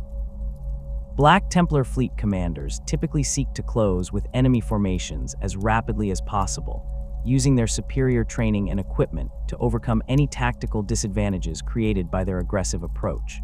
This philosophy sometimes results in higher casualties than more cautious tactics might produce, but the chapter's warriors consider such losses acceptable when weighed against the spiritual benefits of demonstrating absolute faith in the Emperor's protection. The coordination between different elements of Black Templar fleets requires constant communication and precise timing, as the success of their aggressive tactics depends on all vessels arriving at optimal firing positions simultaneously. Fleet commanders use a combination of pre-arranged signals and real-time tactical adjustments to ensure that their formations maintain cohesion during high-speed approaches, while individual ship captains exercise considerable initiative in responding to changing battlefield conditions. This balance between centralized planning and decentralized execution reflects the chapter's broader organizational philosophy, which emphasizes personal responsibility and tactical flexibility within the framework of shared objectives. The chapter's ship-to-ship combat doctrine prioritizes the destruction or capture of enemy vessels over the protection of Imperial assets, reflecting their offensive mindset and confidence in their ability to achieve victory through superior aggression. Black Templar fleets will often accept significant damage to their own vessels in order to position themselves for decisive strikes against enemy formations, trusting in their superior construction and crew training to survive engagements that might cripple other forces. This approach has resulted in numerous spectacular victories against numerically superior enemies, though it has also led to the loss of valuable ships and experienced crews when tactical situations developed unfavorably. The mobile recruitment practices employed by the Black Templars represent a crucial adaptation to their fleet-based organization, allowing the chapter to maintain its strength while operating continuously across the galaxy without permanent territorial holdings. Unlike chapters that recruit exclusively from their homeworlds, the Black Templars draw potential candidates from every world they encounter during their crusades, selecting individuals who demonstrate the proper combination of physical capability and spiritual devotion, regardless of their cultural background or social status. The process of identifying suitable recruits during active campaign operations requires specialized personnel and equipment that can function effectively in combat zones while maintaining the high standards necessary for Space Marine selection. Chapter apothecaries and chaplains work together to evaluate potential candidates, using portable gene scanning equipment to identify individuals with compatible genetic markers, while conducting interviews and psychological assessments to determine their suitability for the rigorous transformation process. This mobile recruitment apparatus allows the chapter to capitalize on opportunities that might otherwise be lost due to the rapid pace of crusading operations. The establishment of temporary keeps on conquered worlds serves multiple purposes within the Black Templars' operational doctrine, providing secure bases for recruitment and training, while demonstrating imperial authority to newly liberated populations. These installations typically consist of prefabricated structures transported aboard the chapter's fleet and assembled by chapter serfs and local labor forces under the supervision of veteran battle brothers. The keep's defensive capabilities vary depending on local threat levels and available resources, ranging from simple fortified compounds to elaborate fortress complexes capable of withstanding prolonged sieges. The temporary nature of these installations reflects the chapter's commitment to the eternal crusade and their refusal to become tied down by territorial responsibilities. Once recruitment goals have been achieved and local imperial authority has been established, the Black Templars typically abandon their keeps and move on to new crusades, leaving behind only small garrisons if circumstances require continued imperial presence. This approach allows the chapter to maintain its mobility while ensuring that conquered worlds receive adequate protection during the critical transition period following their liberation. The training of recruits within these temporary facilities presents unique challenges that require innovative solutions and careful resource management. The chapter's training cadre must establish functional facilities for physical conditioning, weapons training, and spiritual instruction using portable equipment and improvised materials, all while maintaining the high standards that have characterized Black Templar recruitment for millennia. The compressed timeframes available for training in these temporary installations require intensive programs that accelerate the normal development process, while ensuring that new recruits receive adequate preparation for their future roles as battle brothers. The integration of locally recruited personnel with the chapter's existing forces occurs gradually as new initiates prove their worth through combat service and demonstrate their commitment to the chapter's values and traditions. This process creates a continuous cycle of renewal that prevents the chapter from becoming isolated from the broader imperial population, while ensuring that its core identity and capabilities remain intact despite constant personnel changes. The diversity of backgrounds represented among Black Templar recruits has become one of the chapter's greatest strengths, providing them with warriors who bring a wide range of skills and perspectives to their crusading operations. The recruitment practices of the Black Templars represent one of the most distinctive aspects of their organizational structure, fundamentally shaped by their commitment to the eternal crusade and their rejection of the territorial limitations that constrain other Space Marine chapters. Unlike their brother chapters who draw recruits from specific homeworlds or carefully maintained recruitment grounds, the Black Templars cast their nets across the entire galaxy, seeking potential candidates from every world they encounter during their crusading campaigns. This approach creates both unprecedented opportunities and unique challenges, requiring the chapter to maintain recruitment apparatus that can function effectively while constantly on the move. The process begins during the initial stages of each crusade, as Black Templar forces establish contact with Imperial worlds or liberate systems from enemy control. Chapter personnel trained in recruitment assessment accompany every major expedition, carrying portable gene testing equipment and psychological evaluation tools that allow them to identify suitable candidates even in active combat zones. These specialists work closely with local Imperial authorities, planetary defense forces, and civilian populations to locate individuals who possess the rare combination of genetic compatibility and spiritual fervor required for transformation into Space Marines. The galaxy-spanning nature of Black Templar recruitment creates a chapter whose battle brothers represent an extraordinary diversity of human cultures and backgrounds. Warriors who began life as Hive World gangers fight alongside former Feral World hunters and the sons of Imperial Guard officers, their varied origins creating a rich tapestry of experience and perspective that strengthens the chapter's adaptability. This diversity extends beyond mere cultural differences to encompass variations in combat techniques, survival skills, and tactical thinking that prove invaluable during the complex operations that characterize the Eternal Crusade. The selection criteria employed by Black Templar recruiters emphasize spiritual qualities over physical attributes, though both remain essential for successful transformation. Candidates must demonstrate unwavering faith in the Emperor and a burning desire to serve his cause, qualities that often manifest as religious devotion, righteous anger against the enemies of mankind, or an unshakable sense of duty that transcends personal considerations. Physical prowess and genetic compatibility remain necessary prerequisites, but the chapter's recruiters have learned to identify the inner fire that marks a true believer even when it burns within seemingly unpromising physical forms.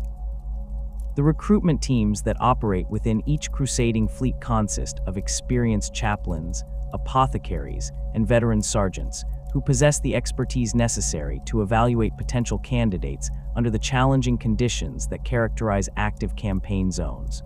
These specialists must often work quickly, as the rapid pace of crusading operations rarely allows for extended evaluation periods.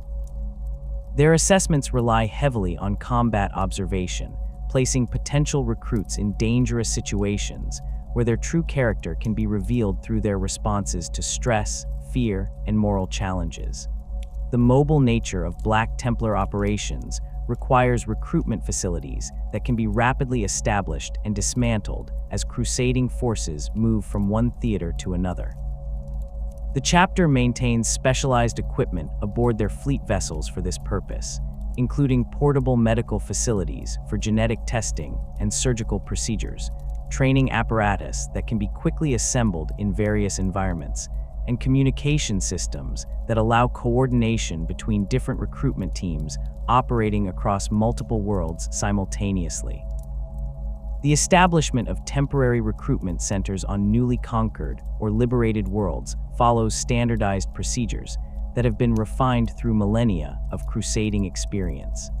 These facilities typically consist of prefabricated structures that can be transported aboard Black Templar vessels and assembled by chapter serfs under the supervision of veteran battle brothers.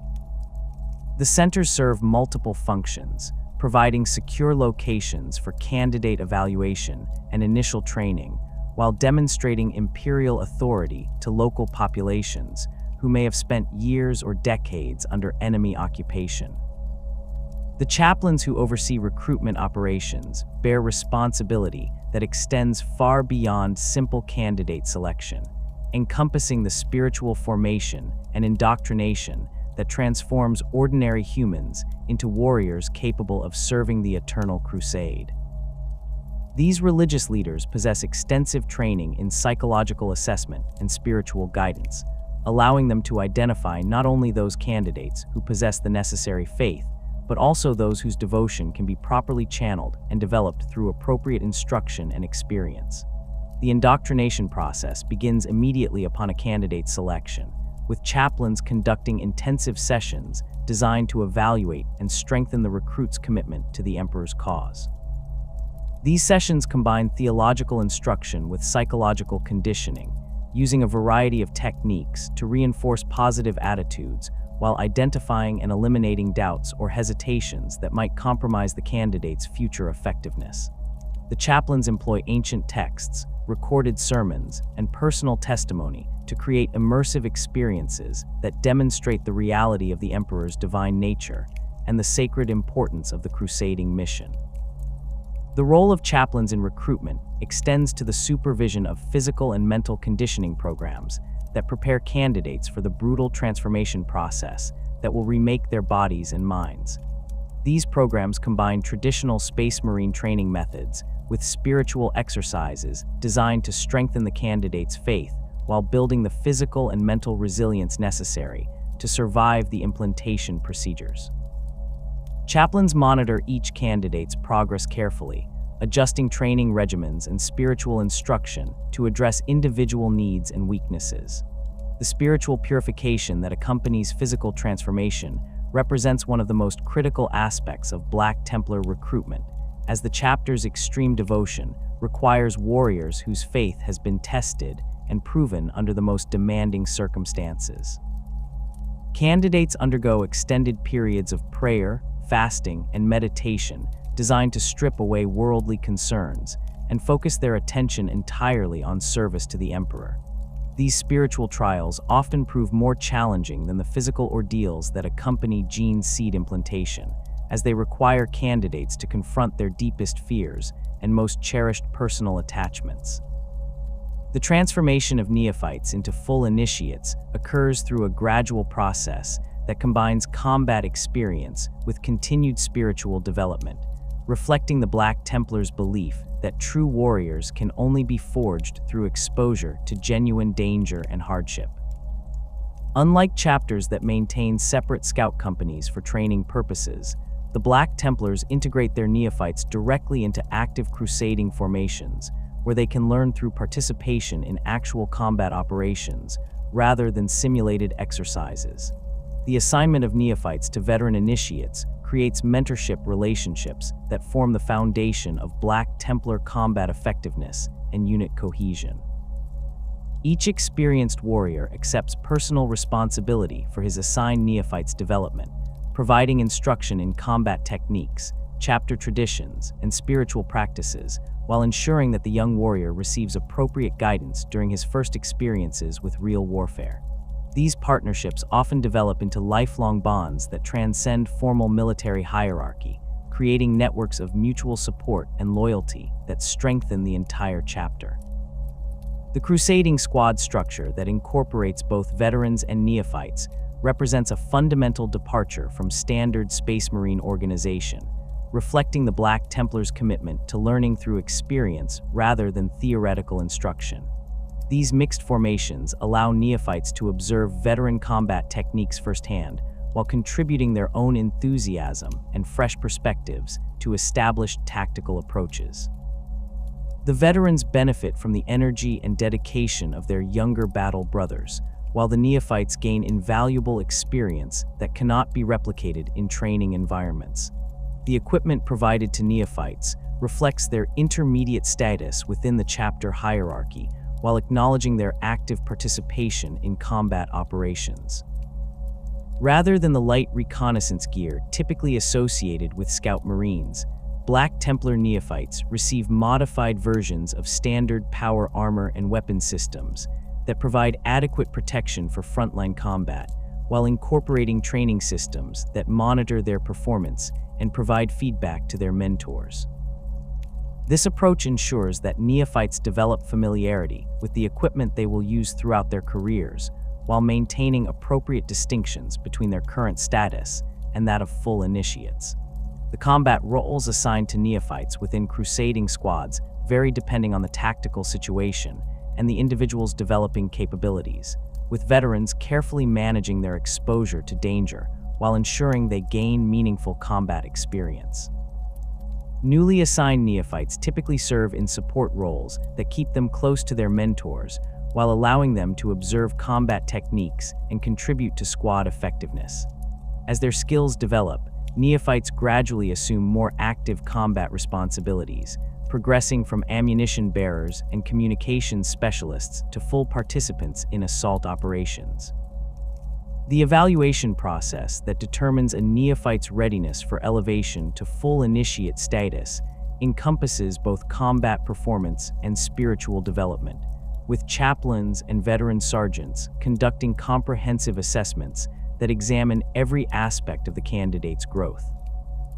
These evaluations consider not only tactical proficiency and weapons handling, but also the depth of the candidate's faith, his commitment to chapter values, and his ability to inspire and support his battle brothers during challenging situations.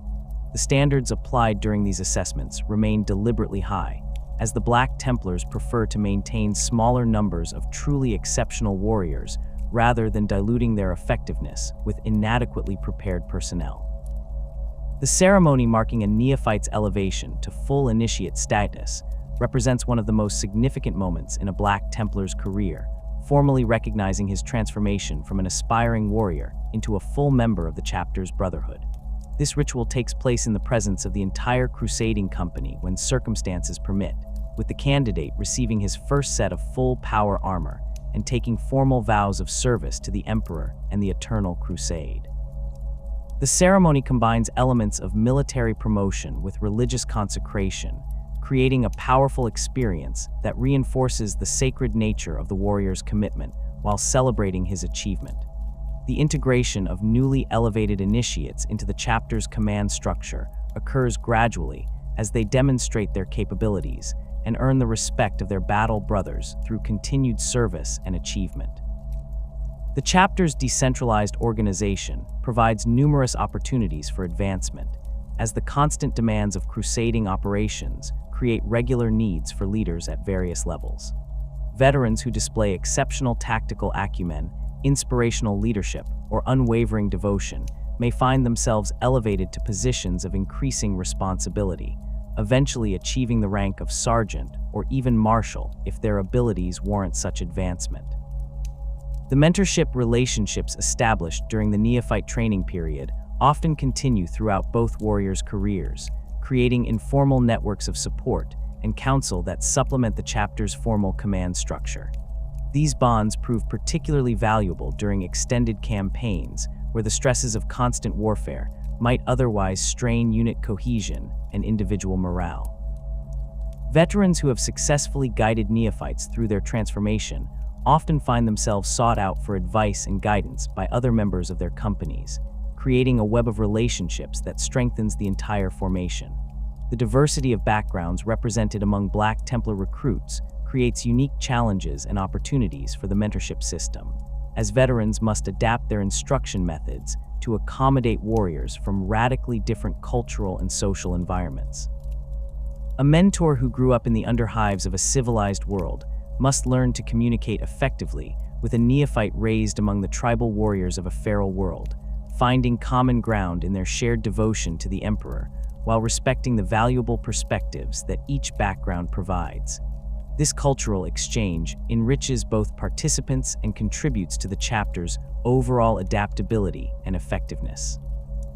The combat experience gained through participation in actual crusading operations provides neophytes with knowledge and skills that cannot be replicated through training exercises, exposing them to the full spectrum of threats and challenges that characterize warfare in the 41st millennium.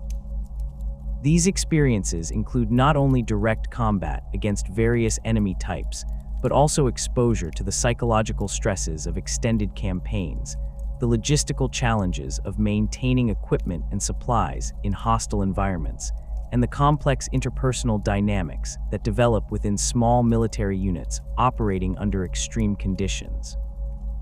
The spiritual development that occurs alongside combat training ensures that Black Templar initiates possess not only the tactical skills necessary for effective warfare, but also the unshakable faith required to face the horrors that lurk within the galaxy's darker corners. This spiritual formation continues throughout a warrior's career, with chaplains providing ongoing guidance and support that helps battle brothers maintain their devotion despite exposure to the corrupting influences that threaten all who fight against the forces of chaos. The combination of practical experience and spiritual strength creates warriors who can face any enemy with confidence while maintaining the moral clarity necessary to distinguish between righteous warfare and mindless violence. The annals of Black Templar history overflow with countless crusades and campaigns that have shaped not only the chapter's identity, but also the fate of entire sectors across the galaxy. Among these myriad conflicts, certain campaigns stand out as defining moments that exemplify the chapter's tactical doctrine, unwavering faith, and commitment to the eternal crusade.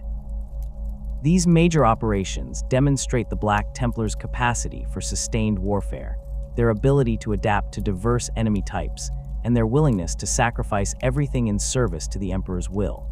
The Vinculus Crusade represents one of the most comprehensive demonstrations of Black Templar strategic doctrine and operational capability, showcasing the chapter's expertise in conducting prolonged campaigns across multiple star systems against entrenched enemy positions. The crusade began in the early 39th millennium, when Marshal Cordhull received intelligence reports indicating massive orc concentrations throughout the Vinculus system, a strategically vital cluster of worlds that controlled several major shipping lanes in the Segmentum Solar. The greenskin presence had grown steadily over decades of imperial neglect, evolving from scattered raiding parties into a sophisticated war machine capable of threatening imperial holdings across multiple sectors. The orc forces occupying the Vinculus system had established themselves with unusual thoroughness, constructing massive fortress cities on the primary worlds while deploying orbital defense platforms and asteroid bases that created layered defensive networks around each planet.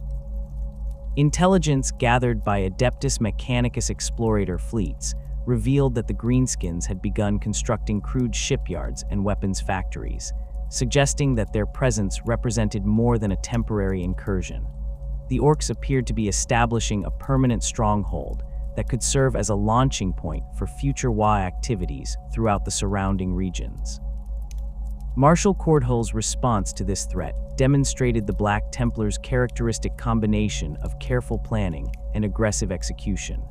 Rather than attempting a direct assault against the heavily fortified orc positions, the Marshal organized a systematic campaign designed to isolate each world while disrupting the enemy's supply lines and communications networks. The crusading fleet began operations by establishing forward bases on uninhabited worlds throughout the system's outer regions, creating a network of supply depots and staging areas that could support extended operations without relying on distant Imperial facilities. The initial phase of the campaign focused on eliminating orc patrol fleets and raiding parties that operated between the system's major worlds, using rapid strike tactics to destroy enemy vessels before they could coordinate effective responses. Black Templar strike cruisers and escort squadrons conducted dozens of hit and run attacks against orc convoys and supply ships, gradually degrading the enemy's ability to maintain their scattered forces while gathering intelligence about their defensive capabilities and command structures. These preliminary operations required months of patient work, as the crusading forces systematically mapped enemy positions and identified key vulnerabilities that could be exploited during the main assault phases. The Siege of Vinculus Prime, the system's capital world and the center of orc military power, exemplified the Black Templars' approach to fortress warfare and their willingness to commit to extended operations when circumstances demanded such persistence. The planet's surface bristled with defensive installations that the orcs had constructed using salvaged Imperial equipment and their own crude but effective engineering techniques. Massive gun batteries protected the approaches to major population centers, while underground tunnel networks allowed enemy forces to move between defensive positions without exposing themselves to orbital bombardment. The Black Templars' assault on Vinculus Prime began with a coordinated orbital bombardment that targeted key infrastructure and defensive installations while avoiding areas where Imperial civilians might still be held captive. The bombardment continued for several days, with battle barge weapon batteries systematically destroying orc airfields, communication centers, and supply depots while preparing landing zones for the ground assault forces. The precision required for these operations tested the skills of the fleet's gunnery crews, as they needed to deliver devastating firepower against military targets while minimizing collateral damage to civilian areas. The ground campaign that followed the orbital bombardment lasted for over 18 months, as Black Templar assault forces fought their way through layer after layer of orc defenses while dealing with the constant threat of counterattacks from mobile enemy reserves. The chapter's preference for close-quarters combat proved particularly effective in the urban environments that characterized much of Vinculus Prime's populated areas, where their superior training and equipment allowed them to overcome the orcs' numerical advantages through tactical superiority and unwavering determination. The liberation of the system's industrial worlds required different tactics, as these planets contained vital manufacturing facilities that needed to be captured intact rather than simply destroyed. Black Templar forces conducted precision strikes against orc command centers and key defensive positions, while using infiltration tactics to secure critical infrastructure before the enemy could implement scorched earth defensive measures.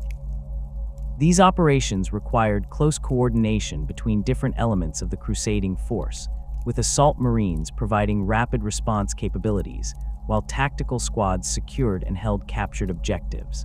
The final phase of the Vinculus Crusade involved the systematic clearing of orc forces from the system's asteroid belts and outer planets, operations that required specialized void warfare techniques and the use of boarding actions to capture enemy installations. The chapter's expertise in ship-to-ship combat proved decisive during these operations, as Black Templar boarding parties systematically captured or destroyed orc vessels and space stations, while denying the enemy any opportunity to escape or regroup. The Crusade's successful conclusion restored imperial control over a strategically vital system while eliminating a major threat to surrounding sectors. The participation of Black Templar forces in the Armageddon Wars represents some of the most significant military operations in the chapter's history, involving multiple crusading companies in campaigns that tested their tactical flexibility and ability to cooperate with other imperial forces. The Second War for Armageddon began when the Orc warlord Gazkul Mag Uruk Thraka launched a massive invasion of the Hive world, bringing millions of greenskins in a war that threatened to overwhelm the planet's defenses and establish a permanent Orc stronghold in one of the Imperium's most important industrial centers. The Black Templars' response to the crisis on Armageddon demonstrated their capacity for rapid deployment and their willingness to commit significant resources to operations that served the broader interests of the Imperium. Marshal Helbrecht, who would later become High Marshal, led a substantial force of Black Templar warriors to the embattled world, bringing multiple crusading companies and their associated fleet assets to support the planetary defense efforts. The chapter's forces arrived during the critical early phases of the conflict, when Orc forces were still establishing their beachheads and Imperial defenders were struggling to coordinate effective resistance. The tactical challenges presented by the Armageddon conflict required the Black Templars to adapt their preferred assault tactics to the realities of large-scale defensive warfare, working alongside Imperial Guard regiments, planetary defense forces, and other Space Marine chapters to create coordinated defensive strategies. The chapter's warriors found themselves fighting in environments ranging from the claustrophobic confines of Hive City Undercities to the open wastelands of Armageddon's ash deserts, each requiring different tactical approaches and specialized equipment configurations. The Black Templars' performance during the Siege of Hive Hades exemplified their ability to conduct sustained defensive operations while maintaining their characteristic aggressive spirit. The chapter's forces held critical sections of the Hive's outer defensive perimeter for weeks, repelling repeated Orc assaults while coordinating with other Imperial forces to maintain supply lines and communication networks. The urban warfare that characterized much of this fighting played to the Black Templars' strengths, as their expertise in close-quarters combat and their superior individual training allowed them to achieve tactical victories even when facing overwhelming numerical odds. The cooperation between Black Templar forces and other Imperial military units during the Armageddon campaigns created both opportunities and challenges, as the chapter's independent operational methods sometimes conflicted with the more centralized command structures preferred by Imperial Guard commanders. However, the shared commitment to defending a vital Imperial world created common ground that allowed different military traditions to work together effectively, with Black Templar marshals serving as key coordinators in joint operations that combined the chapter's assault capabilities with the firepower and numbers provided by other forces. The Third War for Armageddon saw the return of Gazkul Thraka with an even larger war, presenting the Black Templars with an opportunity to demonstrate their institutional memory and tactical evolution since the previous conflict. The chapter's forces arrived on Armageddon with detailed knowledge of the terrain and enemy capabilities gained during the Second War, allowing them to implement more effective strategies from the beginning of the campaign. Marshal Helbrecht, now serving as High Marshal, coordinated the deployment of multiple crusading companies while maintaining overall strategic oversight of the chapter's contribution to the planetary defense. The scale of the Third War dwarfed its predecessor, with Orc forces numbering in the tens of millions and Imperial defenders drawn from across multiple sectors to meet the threat. The Black Templars found themselves operating as part of a massive coalition that included dozens of Space Marine chapters, hundreds of Imperial Guard regiments, and countless planetary defense units, all coordinated through complex command structures that required unprecedented levels of inter-unit cooperation. The chapter's experience and reputation earned them key roles in the most critical operations, with Black Templar forces frequently assigned to spearhead assaults against the most heavily defended Orc positions. The Celestial Lions incident during the Third War for Armageddon revealed both the Black Templars' capacity for brotherhood with other Space Marine chapters and their willingness to prioritize honor and duty over political considerations. The Celestial Lions, a chapter with origins tracing back to the Imperial Fists gene line, had suffered devastating losses during the early phases of the war, with their numbers reduced to a handful of survivors after a series of catastrophic engagements that decimated their command structure and left them without effective leadership. The circumstances surrounding the Celestial Lions' near destruction involved complex political maneuvering and suspected Inquisition involvement that created a volatile situation requiring careful handling. The surviving Celestial Lions warriors found themselves isolated and under suspicion, their loyalty questioned by some Imperial authorities despite their obvious devotion to the Emperor's cause. The situation threatened to result in the complete dissolution of an ancient and honorable chapter, with the few remaining battle brothers facing potential execution or forced absorption into other formations. Marshal Helbrecht's decision to intervene on behalf of the Celestial Lions demonstrated the Black Templars' commitment to the broader brotherhood of Space Marines and their willingness to risk political complications in defense of honor and justice. The High Marshal deployed significant Black Templar resources to support the surviving Celestial Lions, providing them with equipment, tactical support, and most importantly, the protection of the Black Templars' reputation and political influence. This intervention helped stabilize the situation and allowed the Celestial Lions to begin the long process of rebuilding their chapter.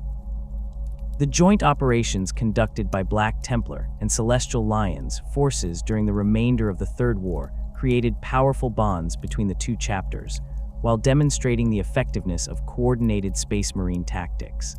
The combined formations operated with exceptional efficiency, combining the Black Templars' aggressive assault doctrine with the Celestial Lions' expertise in defensive operations and heavy weapons employment. These partnerships resulted in several significant victories against major Orc concentrations, including the successful defense of Hive Volcanus and the elimination of a massive Orc armored spearhead threatening the planetary capital. The mentorship provided by Black Templar veterans to the surviving Celestial Lions extended beyond tactical instruction to include guidance on chapter organization, recruitment practices, and the maintenance of Space Marine traditions under adverse conditions. The Black Templars shared their expertise in fleet-based operations and mobile recruitment, helping the Celestial Lions adapt to their reduced circumstances while maintaining their essential identity and capabilities. This support proved crucial in enabling the Celestial Lions to survive as an independent chapter rather than being absorbed into other formations.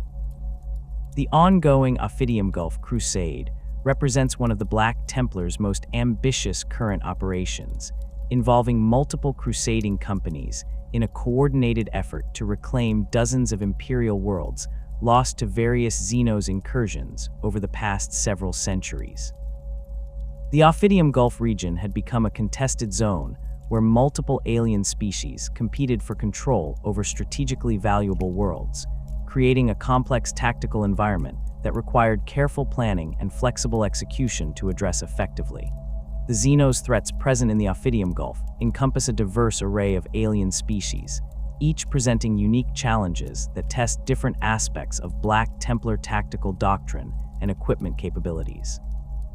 Tau expansion fleets had established several colonies in the region, bringing their advanced technology and sophisticated combined arms tactics to bear against Imperial forces attempting to reclaim lost worlds. Dark Eldar raiding parties operated from hidden bases throughout the region, conducting slave raids and terror attacks that disrupted Imperial supply lines while avoiding direct confrontation with major military forces. The Tyrannid splinter fleets that had infiltrated the region presented perhaps the most serious long-term threat, as their presence indicated potential connections to larger Hive fleet movements that could threaten entire sectors if left unchecked. The biological weapons and adaptive capabilities of these xenos forces required specialized tactics and equipment that pushed Black Templar forces to develop new approaches to combat operations while maintaining their essential character and fighting spirit. The strategic approach adopted for the Ophidium Gulf crusade reflects the Black Templars' evolution as a military force while preserving their core commitment to aggressive, faith-driven warfare. Marshal Grimaldus, leading one of the major crusading companies involved in the operation, has implemented a systematic campaign designed to isolate and eliminate xeno strongholds while gradually expanding imperial control throughout the region. This approach requires careful coordination between multiple crusading companies operating across dozens of star systems, with each formation pursuing specific objectives that contribute to the overall strategic plan. The liberation of individual worlds within the Ophidium Gulf has required the Black Templars to adapt their tactics to address the specific characteristics of different xenos enemies while maintaining their essential identity as close combat specialists. Operations against Tau forces have emphasized rapid assault tactics designed to close with enemy formations before their superior firepower can be brought to bear effectively, while campaigns against Dark Eldar have focused on eliminating their mobility advantages through careful intelligence work and coordinated strikes against their hidden bases. The anti-Tyranid operations conducted during the Ophidium Gulf Crusade have proven particularly challenging, requiring Black Templar forces to develop new tactical approaches while dealing with enemies that adapt and evolve in response to Imperial strategies. The chapter's rejection of Psykers has created additional complications during these operations, as the Tyranids' psychic coordination abilities cannot be directly countered through conventional means. However, the Black Templars have compensated for this limitation through superior planning, aggressive tactics, and unwavering faith in the Emperor's protection. The recruitment opportunities presented by the Ophidium Gulf Crusade have allowed participating Black Templar forces to draw new battle brothers from the diverse populations of liberated worlds, creating an influx of warriors with varied backgrounds and perspectives. The chapter's mobile recruitment apparatus has proven particularly effective in this environment, as the constant movement between different worlds provides access to potential candidates from multiple cultural and social backgrounds. This diversity has strengthened the crusading companies involved in the operation while maintaining the essential unity of purpose that defines the Black Templars' identity. The logistical challenges of maintaining multiple crusading companies across the vast distances of the Ophidium Gulf region have required innovative solutions that demonstrate the chapter's organizational flexibility and resource management capabilities. The establishment of forward supply bases on secured worlds has created a network of support facilities that can sustain extended operations while providing secure locations for equipment maintenance and personnel recovery. These installations serve multiple functions, providing not only material support, but also serving as recruitment centers and training facilities for newly inducted battle brothers. The cooperation between different Black Templar crusading companies during the Ophidium Gulf Crusade has created opportunities for tactical innovation and the sharing of experience between formations that might otherwise operate independently for decades. The regular coordination meetings between different marshals have facilitated the exchange of intelligence about enemy capabilities and the development of standardized approaches to common tactical challenges. This collaboration has enhanced the overall effectiveness of the crusade while preserving the independence and initiative that characterize individual crusading companies.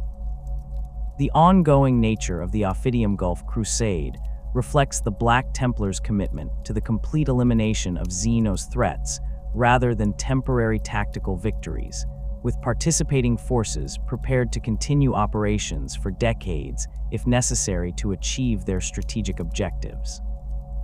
The chapter's approach to this extended campaign demonstrates their understanding that true victory requires not only the defeat of enemy military forces, but also the establishment of permanent imperial control over reclaimed territories. This comprehensive approach has resulted in the systematic reconstruction of imperial authority throughout the region, while creating a foundation for future expansion into adjacent areas still under xenos control. The current leadership of the Black Templars rests in the capable hands of High Marshal Helbrecht, a warrior whose name has become synonymous with the chapter's unwavering dedication to the Eternal Crusade and their fierce prosecution of the Emperor's will across the galaxy.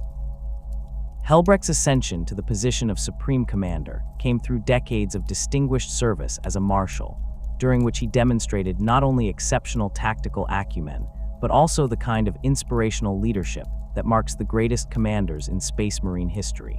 His campaigns have taken him to every corner of Imperial space, from the demon-infested worlds of the Eye of Terror's periphery to the Xenos contested systems along the Eastern Fringe.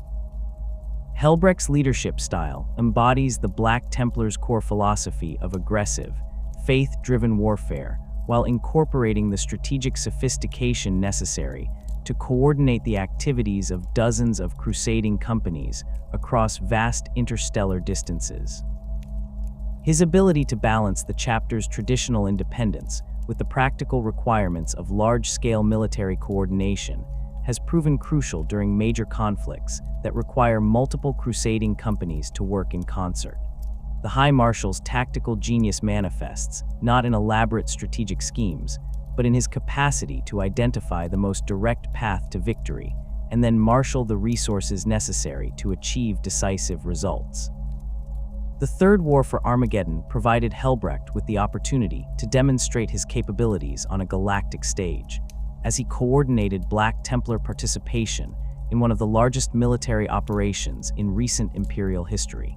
His forces arrived on Armageddon with detailed intelligence about Orc capabilities and terrain features gathered during the Second War, allowing them to implement effective counter strategies from the beginning of the campaign.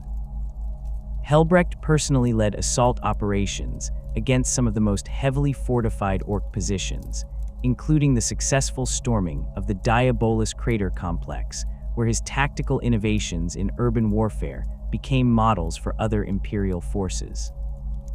The High Marshal's approach to the Armageddon campaign demonstrated his understanding of coalition warfare and his ability to work effectively with other Imperial commanders while maintaining the Black Templars' essential character and operational methods.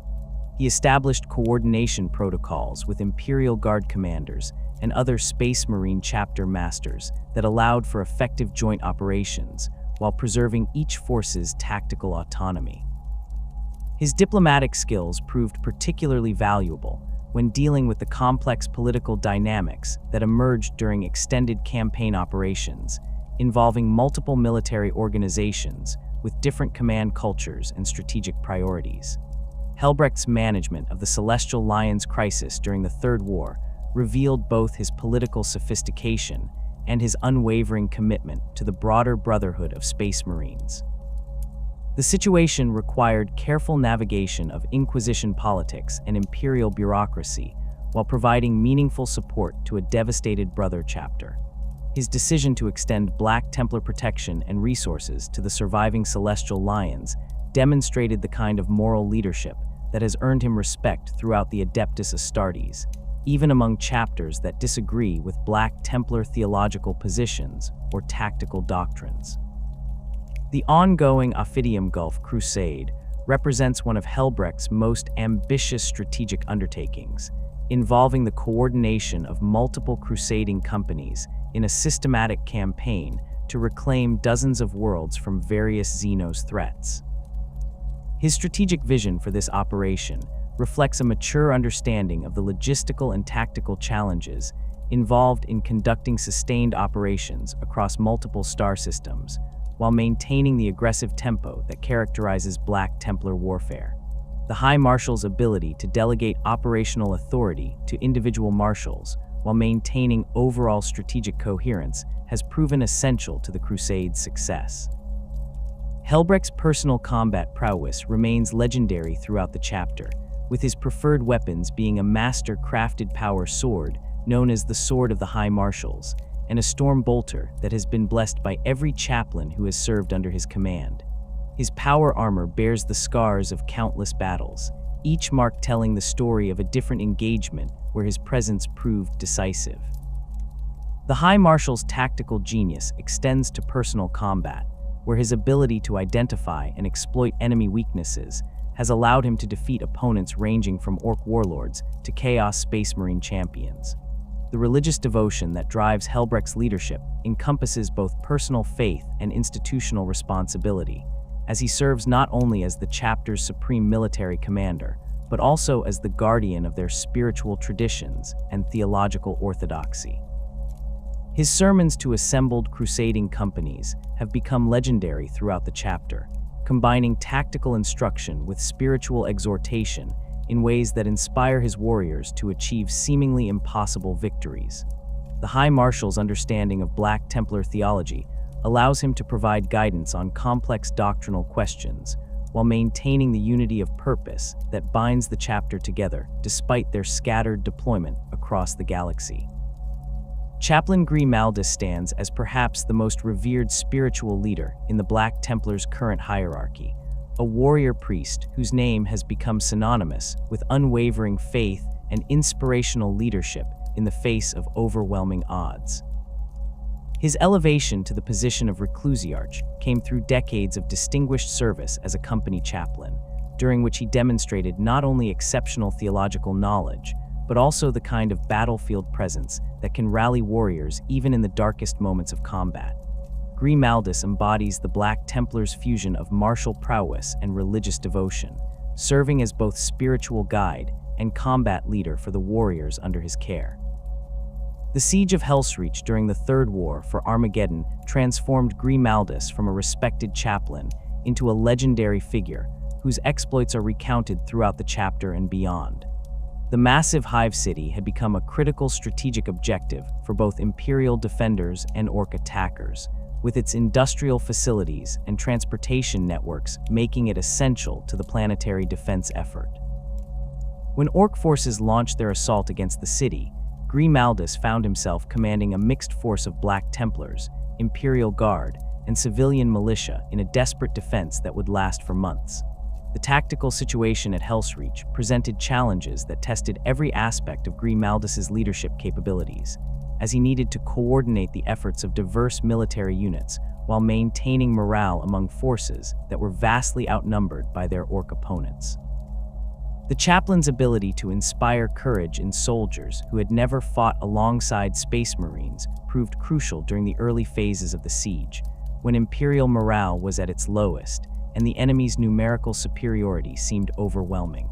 His personal example of fearless combat and unwavering faith provided a rallying point that transformed a potentially disastrous situation into a heroic defense. The urban warfare that characterized the Hellsreach siege played to Grimaldus's strengths as both a combat leader and spiritual guide, as the close-quarters fighting allowed him to maintain direct contact with the warriors under his command, while demonstrating the effectiveness of Black Templar combat doctrine. His tactical innovations during the siege included the use of civilian infrastructure as defensive positions and the integration of local knowledge into military planning, approaches that maximized the effectiveness of limited Imperial resources while denying the Orcs the easy victory they had anticipated.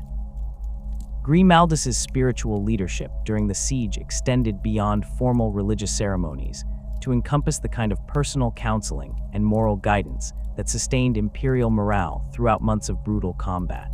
His ability to find meaning and purpose in even the most desperate situations helped transform the defense of Hellsreach from a military necessity into a sacred crusade that inspired extraordinary acts of courage and self-sacrifice. The chaplain's sermons during the siege became legendary, combining theological instruction with tactical guidance in ways that prepared his warriors both spiritually and practically for the challenges they faced. The climactic moments of the Hellsreach siege saw Grimaldus leading personal combat against some of the largest and most dangerous Orc war machines deployed during the Third War for Armageddon.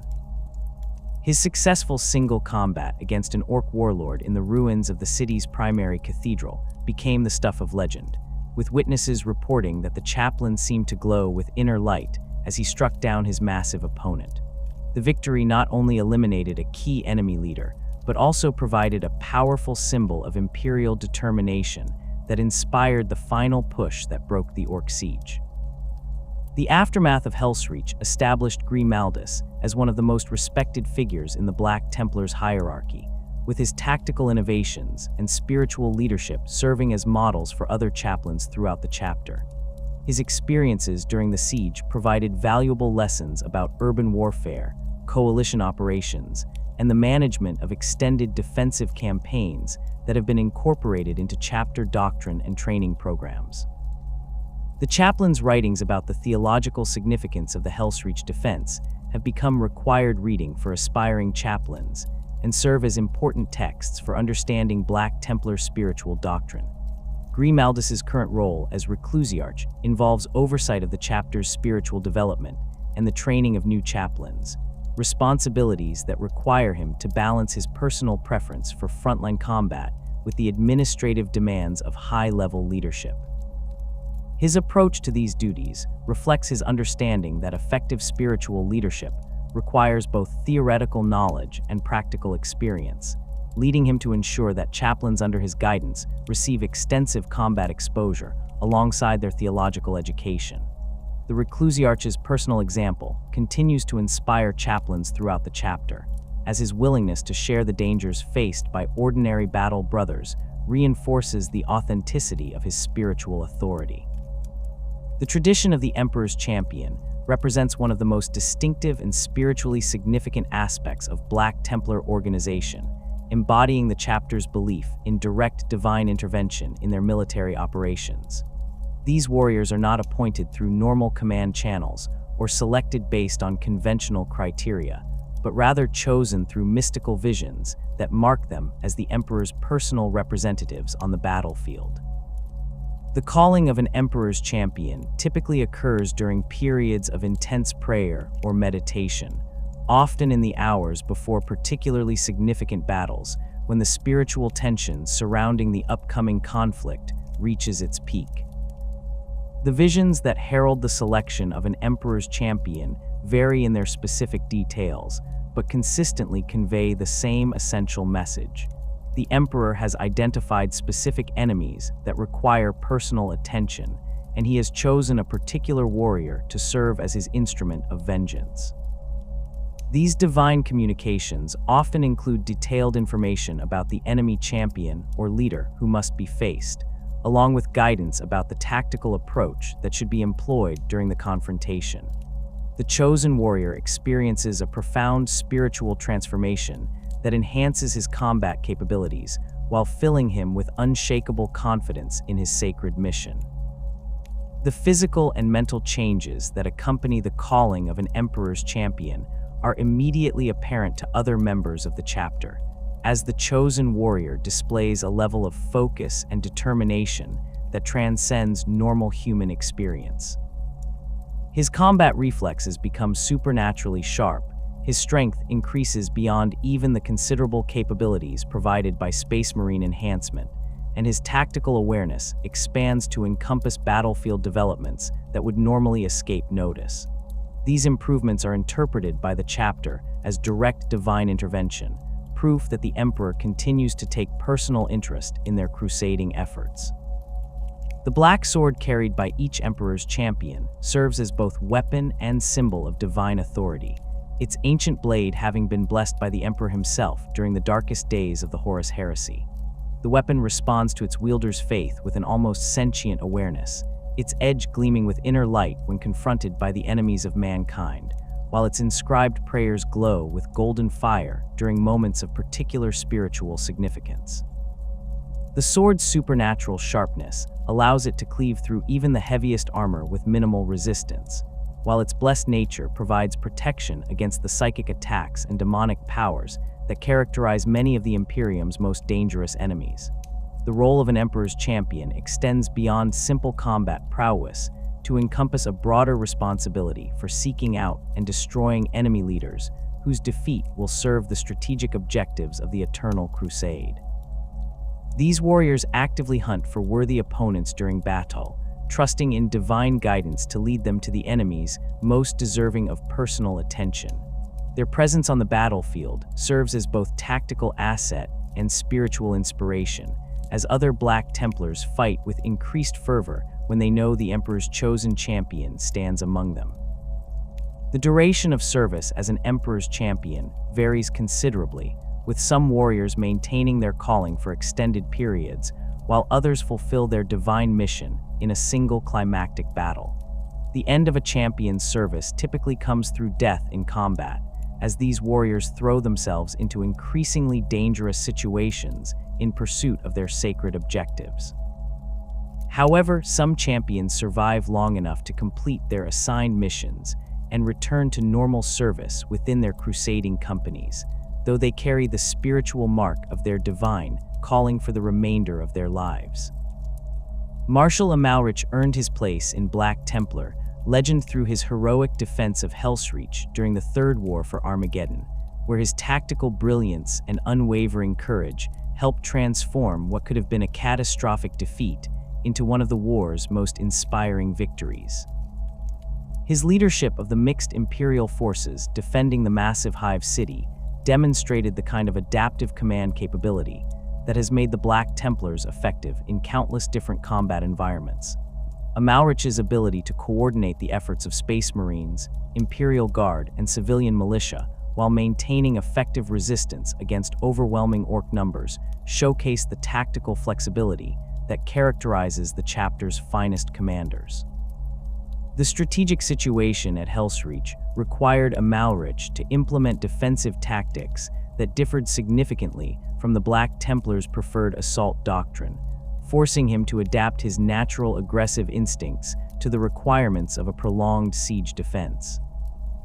His innovations in urban warfare included the use of civilian infrastructure as defensive positions, the creation of kill zones that channeled Orc attacks into predetermined areas, and the establishment of communication networks that allowed isolated Imperial forces to coordinate their efforts despite the breakdown of normal command structures.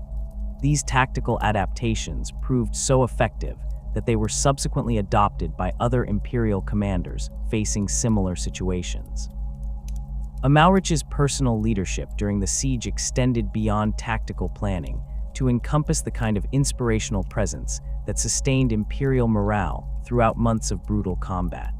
His willingness to fight alongside ordinary soldiers rather than remaining in protected command positions demonstrated the Black Templar principle that leaders must share the dangers faced by their subordinates. The Marshal's presence at critical points during the defense provided rallying points that allowed Imperial forces to maintain their positions even when facing seemingly impossible odds. The climactic phases of the Hellsreach defense saw Amalric leading desperate counterattacks against Orc breakthrough attempts while coordinating the evacuation of civilians from areas that could no longer be defended. His tactical genius manifested in his ability to conduct fighting withdrawals that preserved Imperial combat strength while denying the Orcs the decisive victories they needed to break the siege. The Marshal's final stand in the city's cathedral district became legendary throughout the chapter, as he held critical positions against massive Orc assaults while awaiting the arrival of reinforcements that would ultimately break the enemy's siege. The lessons learned during Amalric's defense of Hellsreach have been incorporated into Black Templar tactical doctrine and training programs, providing valuable guidance for future operations in urban environments. His innovations in defensive warfare complement the chapter's traditional emphasis on aggressive assault tactics, creating a more complete understanding of military operations that has enhanced their effectiveness in diverse combat situations. The Marshal's tactical writings have become required reading for aspiring commanders throughout the chapter, serving as practical guides for adapting Black Templar methods to different operational requirements. The heroic sacrifices made by countless Black Templars during these major campaigns have created a legacy of courage and devotion that continues to inspire new generations of warriors joining the Eternal Crusade.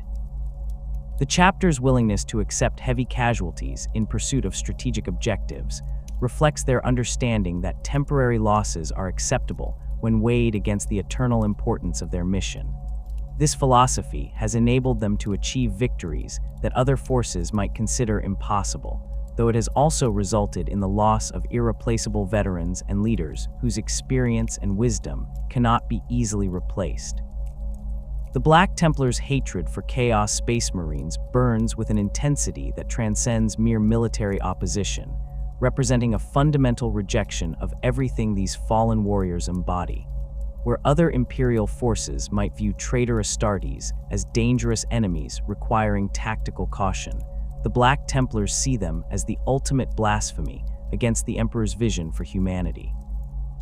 These once loyal warriors who turned against their sacred oaths represent the most personal form of betrayal imaginable, transforming brothers in arms into the darkest enemies of mankind. The chapter's response to encounters with Chaos Space Marines reflects this theological revulsion, with Black Templar forces abandoning their usual tactical flexibility in favor of total commitment to the enemy's complete destruction. The chapter's pursuit of traitor legions across the galaxy has become one of their defining characteristics, with entire crusading companies dedicating decades to hunting specific warbands or following the trail of chaos incursions through multiple star systems. These operations require patience and persistence that might seem at odds with the Black Templars' aggressive nature, but their hatred for the fallen provides motivation that sustains even the longest campaigns. Marshal Ludildus spent 47 years tracking the remnants of a word-bearer's warband through the Maelstrom's outer regions, following fragmentary intelligence reports and pursuing leads that often proved false or outdated by the time his forces arrived at their destinations. The tactical challenges presented by Chaos Space Marines forced the Black Templars to confront enemies who possess similar training, equipment, and capabilities, while being enhanced by demonic corruption and millennia of experience in void warfare. These opponents cannot be overcome through simple aggression or superior faith alone, requiring careful planning and tactical sophistication that pushes Black Templar commanders to develop new approaches to combat operations. The traitors' knowledge of Imperial tactics and equipment creates additional complications, as they can anticipate and counter many of the standard approaches that prove effective against other enemy types. The Black Templars' encounters with the Iron Warriors during the 13th Black Crusade demonstrated the deadly effectiveness of Traitor Legion warfare and the price of underestimating corrupted Astartes' capabilities. The Iron Warriors' siege expertise and their millennia of experience in fortress warfare created defensive positions that resisted conventional assault tactics, forcing Black Templar forces to adapt their preferred close combat approach to address enemies who had prepared specifically for such attacks. The resulting battles required innovative tactical solutions that combined the chapter's aggressive spirit with careful planning and specialized equipment designed to overcome heavily fortified positions. The psychological warfare employed by Chaos Space Marines presents unique challenges for Black Templar forces, as the traitors understand the religious devotion that drives their former brothers and attempt to exploit it through blasphemous displays and corrupted rhetoric. The sight of sacred Imperial symbols defiled by chaos corruption can shake even the most devoted warriors, while the traitors' mockery of the Emperor's divinity strikes at the very heart of Black Templar beliefs. The chapter's chaplains play crucial roles during these encounters, providing spiritual strength that helps their battle brothers maintain focus despite exposure to the most profound forms of heresy and corruption. The Black Templars' refusal to take prisoners during operations against Chaos Space Marines reflects their understanding that corruption can spread through contact with the fallen, making capture and interrogation too dangerous to attempt under any circumstances. This policy extends to enemy equipment and installations, with Black Templar forces typically destroying everything associated with Chaos forces rather than attempting to salvage useful materials. The chapter's artificers have developed specialized purification rituals for cleansing battlefields after encounters with traitor forces, using blessed promethium and sacred oils to ensure that no trace of corruption remains to threaten future Imperial operations. The hunt for specific traitor champions and warlords has become a sacred duty that passes from one generation of Black Templars to the next, with veteran sergeants training their successors in the identification and elimination of particular enemies whose crimes demand personal vengeance. These long-term pursuits sometimes span centuries, as individual traitors prove elusive or retreat into regions of space where Imperial forces cannot easily follow. The chapter maintains detailed records of these hunts, documenting the movements and capabilities of specific enemies, while sharing intelligence between different crusading companies that might encounter the same foes. The Black Templars' expertise in combating Orc forces stems from millennia of experience fighting greenskin invasions across every type of terrain and tactical situation imaginable. Their understanding of Orc psychology and combat doctrine allows them to predict enemy behavior with remarkable accuracy, enabling them to position their forces for maximum effectiveness while avoiding the traps and ambushes that characterize greenskin warfare. The chapter's preference for close combat engagement proves particularly effective against Orcs, whose own inclination toward melee combat creates opportunities for Black Templar warriors to exploit their superior training and equipment. The systematic dismantling of Orc strongholds requires specialized tactics that differ significantly from the rapid assault operations the Black Templars employ against other enemy types. Greenskin fortifications typically consist of ramshackle constructions that appear crude, but prove surprisingly resilient due to their improvised nature and the Orcs' instinctive understanding of defensive engineering.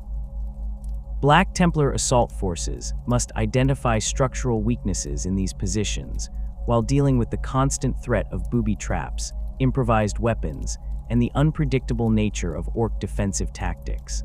The Wa phenomenon presents unique challenges that test the Black Templars' ability to respond rapidly to developing threats while maintaining the strategic focus necessary for effective campaign planning. The psychic field generated by massive Orc concentrations can influence the behavior of greenskins across entire star systems, transforming scattered raiding parties into coordinated invasion forces within remarkably short timeframes. Black Templar intelligence networks must monitor Orc activity patterns throughout their operational areas, identifying the early warning signs that indicate the formation of new Wa movements before they can achieve critical mass. Marshal Maldus's experiences during the Third War for Armageddon provided valuable insights into the tactical requirements for defeating large-scale Orc invasions, particularly the importance of disrupting enemy command structures while maintaining pressure on multiple fronts simultaneously. The Greenskins' hierarchical society means that eliminating key leaders can cause entire formations to fragment into smaller, less coordinated groups that can be defeated through conventional tactics. However, this approach requires precise intelligence about Orc command relationships and the ability to strike at leadership targets while they remain accessible to Imperial forces.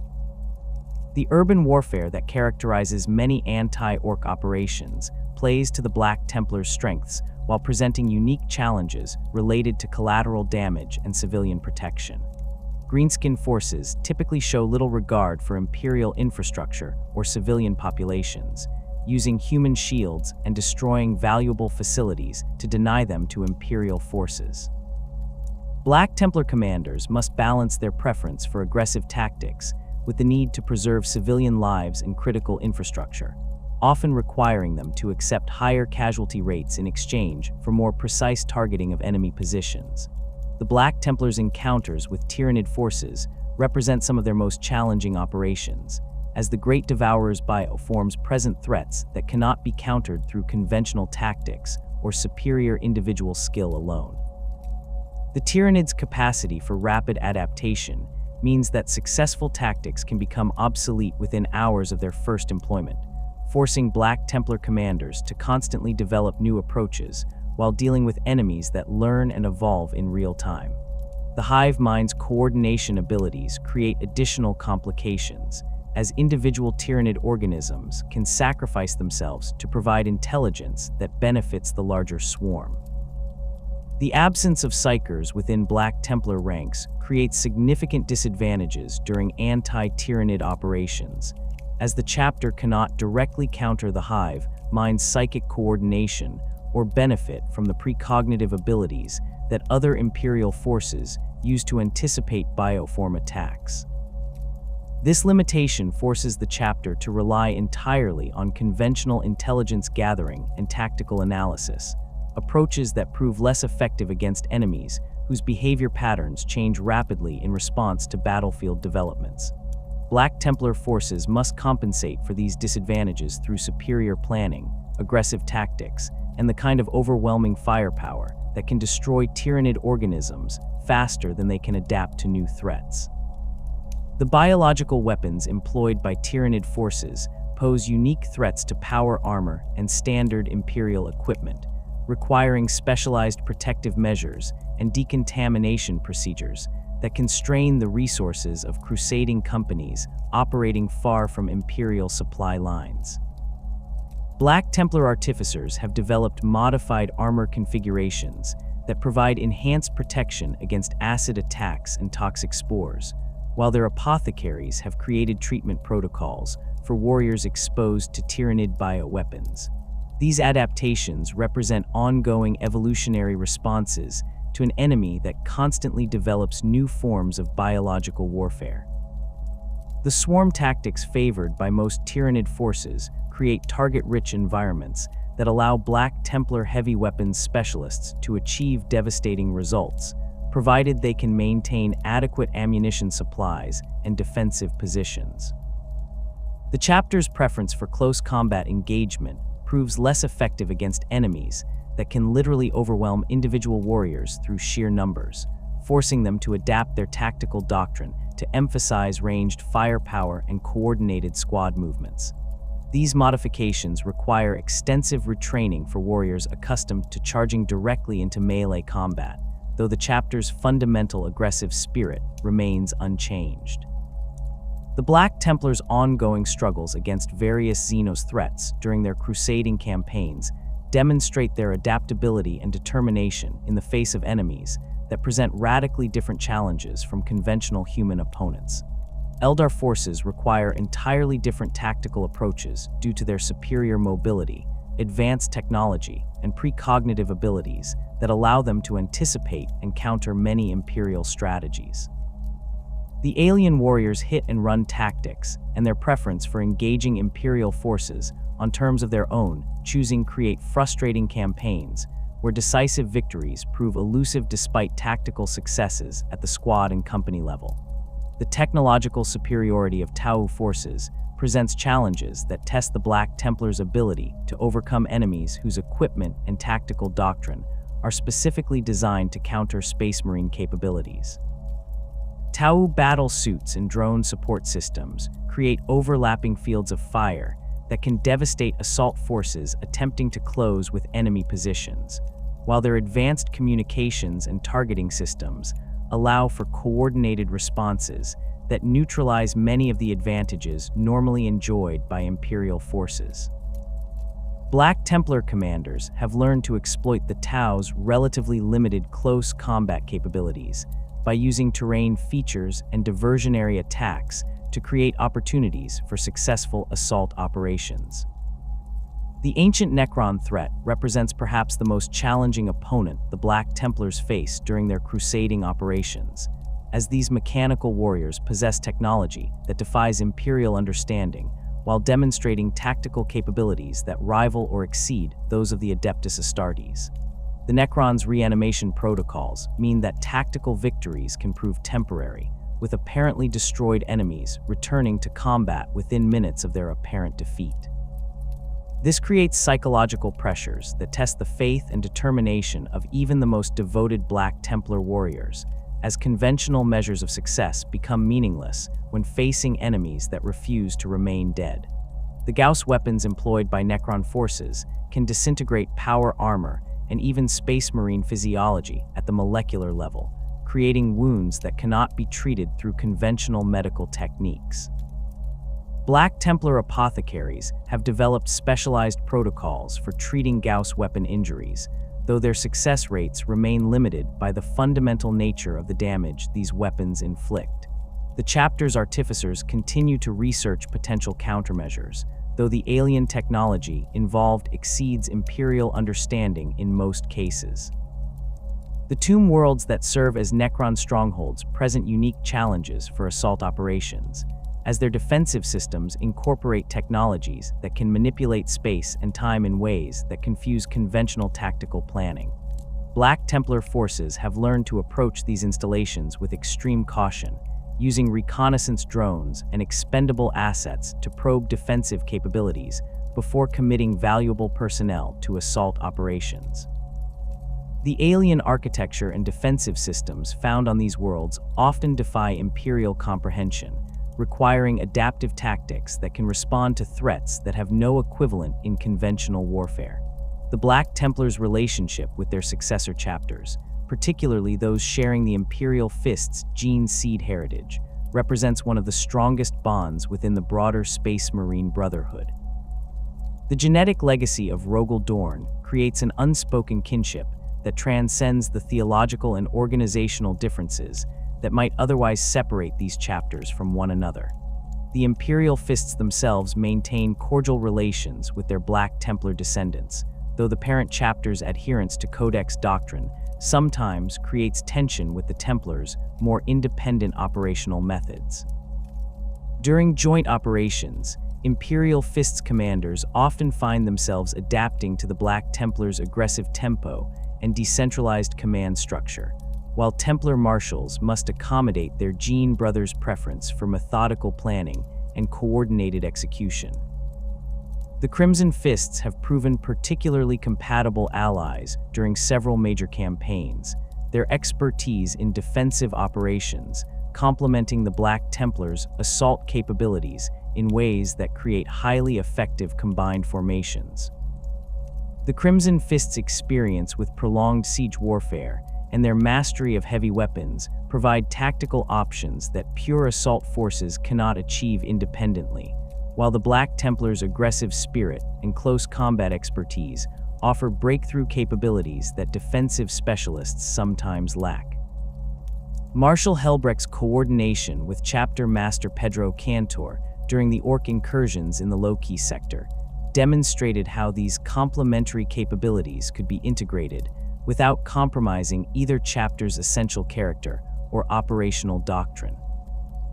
The Iron Fists chapter has developed particularly close ties with certain Black Templar crusading companies, sharing intelligence about Chaos Space Marine movements and coordinating strikes against traitor strongholds throughout the Segmentum Solar.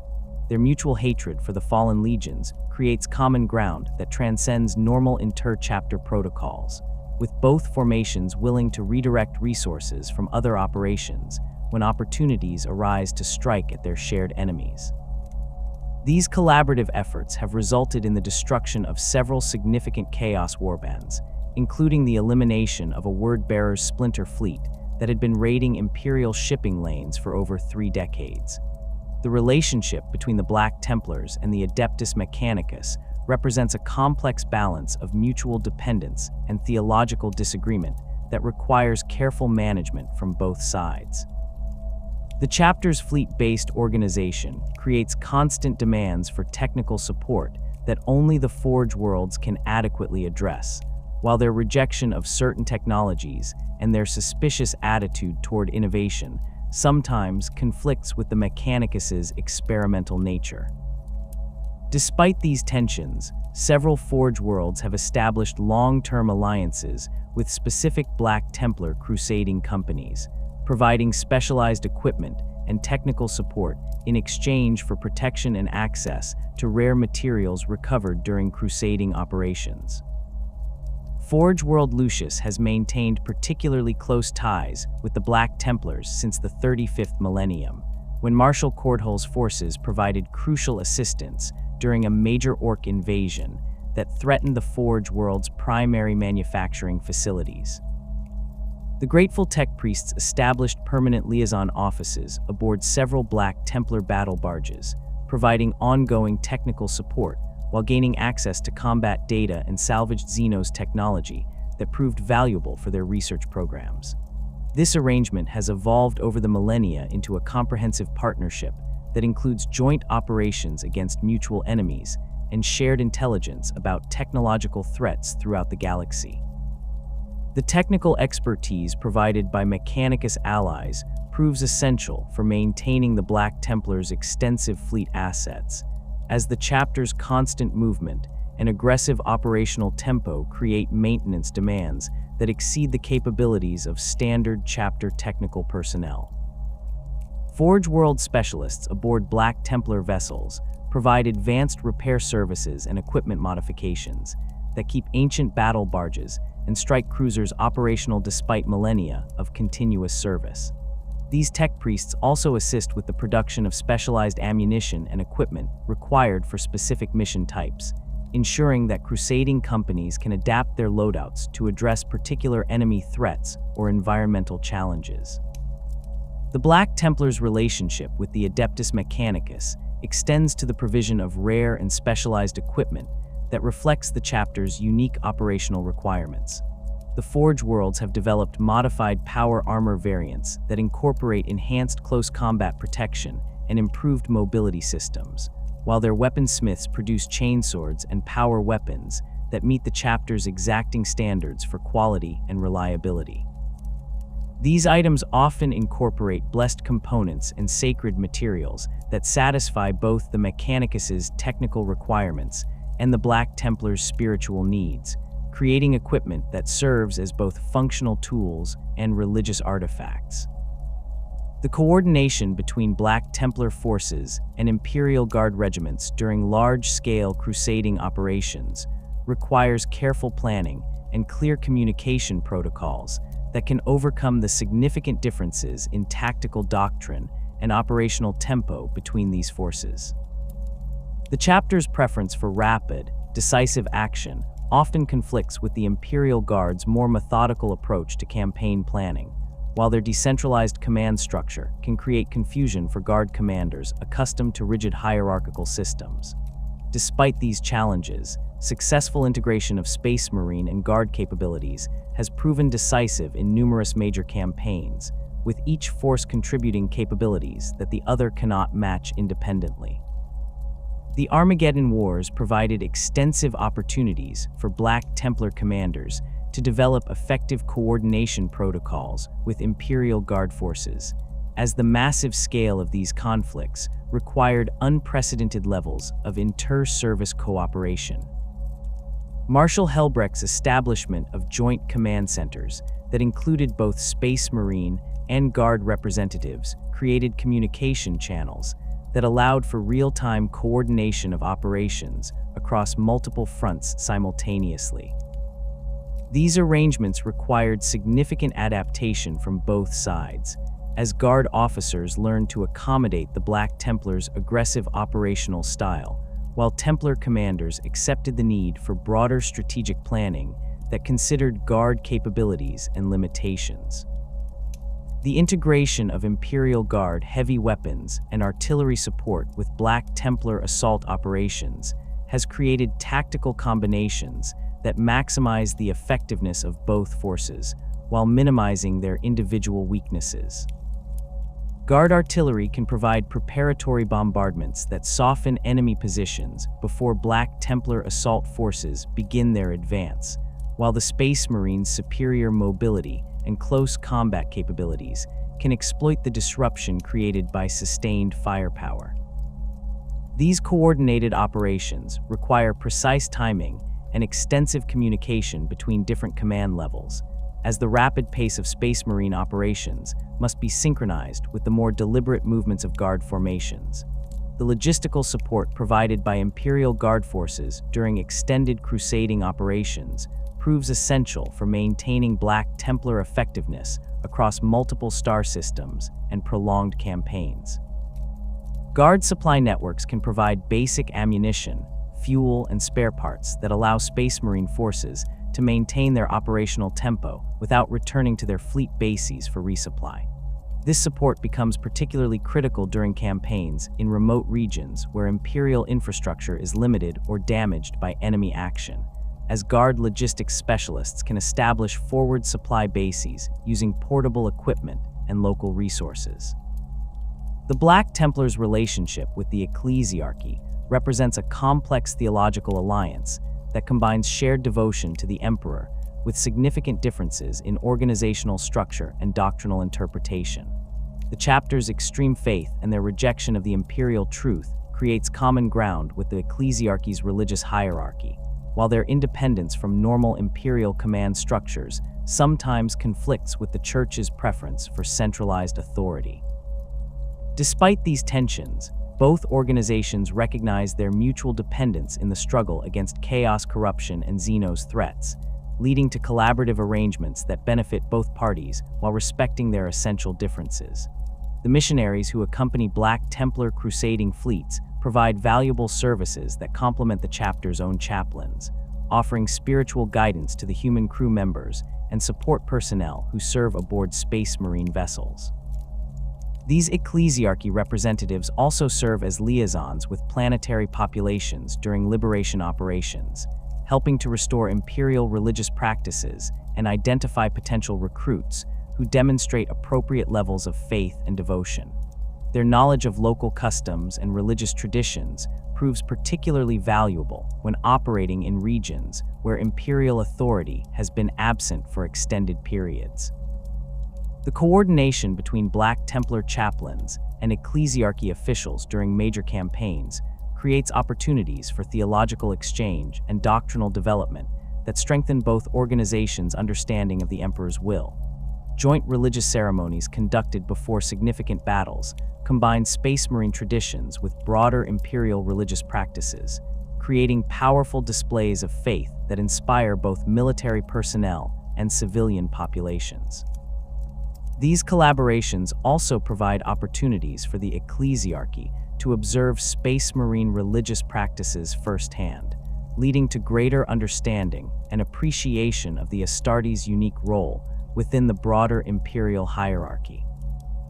The Black Templars' protection of shrine worlds and other religiously significant locations has earned them considerable respect within the ecclesiarchy hierarchy, as their willingness to divert resources from other operations to defend sacred sites demonstrates their commitment to the broader imperial faith.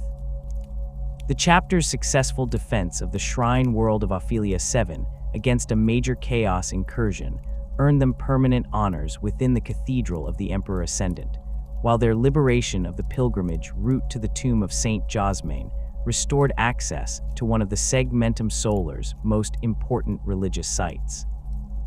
The relationship between Black Templars and planetary defense forces varies considerably depending on the specific world and the circumstances of their interaction, though certain patterns have emerged over the millennia of crusading operations. Worlds with strong military traditions and well-trained PDF forces typically integrate more effectively with Space Marine operations, as their personnel understand military hierarchy and can adapt to the demands of coordinated operations. Conversely, planets with poorly equipped or inadequately trained defense forces require more extensive support and guidance, though they often provide enthusiastic recruits who compensate for their lack of experience with exceptional devotion and determination. The training programs established by Black Templar forces on liberated worlds serve dual purposes, improving local defensive capabilities while identifying potential recruits who might qualify for induction into the chapter. These programs typically focus on basic military skills, weapons handling, and tactical coordination, though they also include elements of spiritual instruction that reinforce loyalty to the Emperor and the Imperium. The most promising candidates receive advanced training that prepares them for service in elite PDF units or integration into Imperial Guard regiments, while those who demonstrate exceptional potential may be considered for Space Marine recruitment. The establishment of temporary command structures that integrate Black Templar leadership with local PDF commanders requires careful attention to issues of authority and responsibility, as planetary officials must maintain their legitimacy while accepting Space Marine guidance in military matters. Successful arrangements typically involve the creation of joint planning committees that include representatives from both organizations, allowing for collaborative decision-making while preserving clear chains of command. These structures prove particularly important during extended operations, where local forces must continue functioning after the Space Marines have moved on to other campaigns. The Black Templars' willingness to share tactical knowledge and combat techniques with PDF forces reflects their understanding that strengthening local defenses serves the broader goals of the Eternal Crusade by creating more resilient Imperial worlds that can resist future enemy incursions. This knowledge transfer includes instruction in anti-xenos tactics, counterinsurgency operations, and urban warfare techniques that prove valuable for defending against the diverse threats that plague Imperial space. The chapter's veterans often serve as instructors during these programs, providing PDF personnel with insights gained through decades of combat experience across multiple theaters of operation. The opening of the Great Rift in the early years of the 42nd millennium fundamentally altered the strategic landscape across which the Black Templars conduct their eternal crusade, creating both unprecedented challenges and remarkable opportunities for a chapter whose entire existence revolves around perpetual warfare. The massive warp storm that split the galaxy in half disrupted communication networks, severed supply lines, and isolated countless Imperial worlds from central authority, conditions that might cripple more conventional military organizations, but which the Black Templars' decentralized structure was uniquely positioned to address. Their fleet-based organization and tradition of independent operation allowed individual crusading companies to continue their missions despite the breakdown of normal Imperial coordination, while their mobile recruitment practices enabled them to maintain their strength even when cut off from traditional support networks. The immediate aftermath of the Great Rift's formation saw Black Templar crusading companies scattered across both sides of the galactic divide, with some formations finding themselves trapped in the Imperium Nihilus, while others remained within the relative stability of the Imperium Sanctus. Rather than attempting to consolidate their forces or retreat to more secure positions, the chapter embraced this dispersal as an opportunity to expand their crusading operations into regions where Imperial authority had weakened or disappeared entirely. Marshal Corvanis led his crusading company through a series of brilliant campaigns in the Segmentum Pacificus, liberating 17 worlds from chaos cults that had emerged during the confusion following the Rift's opening, while Marshal Amalrich's forces established new recruitment centers on previously isolated worlds that had maintained their loyalty despite decades of separation from Imperial command. The warp storms and psychic phenomena associated with the Great Rift created additional hazards for Black Templar fleet operations, as their rejection of librarians meant they could not benefit from the psychic navigation assistance that other chapters used to traverse the increasingly unstable warp currents. This limitation forced the chapter to develop alternative navigation techniques that relied heavily on ancient star charts, mechanical auguries, and the expertise of their most experienced ship captains. The Eternal Crusader itself became a focal point for these efforts, with High Marshal Helbrecht coordinating the establishment of new navigation routes that allowed scattered crusading companies to maintain contact despite the disrupted warp conditions. The emergence of new xenos threats in the wake of the Great Rift provided the Black Templars with fresh enemies to pursue, as various alien species attempted to exploit the Imperium's apparent weakness by launching invasions into previously secure Imperial space. Genestealer cults that had remained dormant for generations suddenly revealed themselves in coordinated uprisings across dozens of worlds, while Orc warlords gathered massive WA forces to take advantage of reduced Imperial defenses.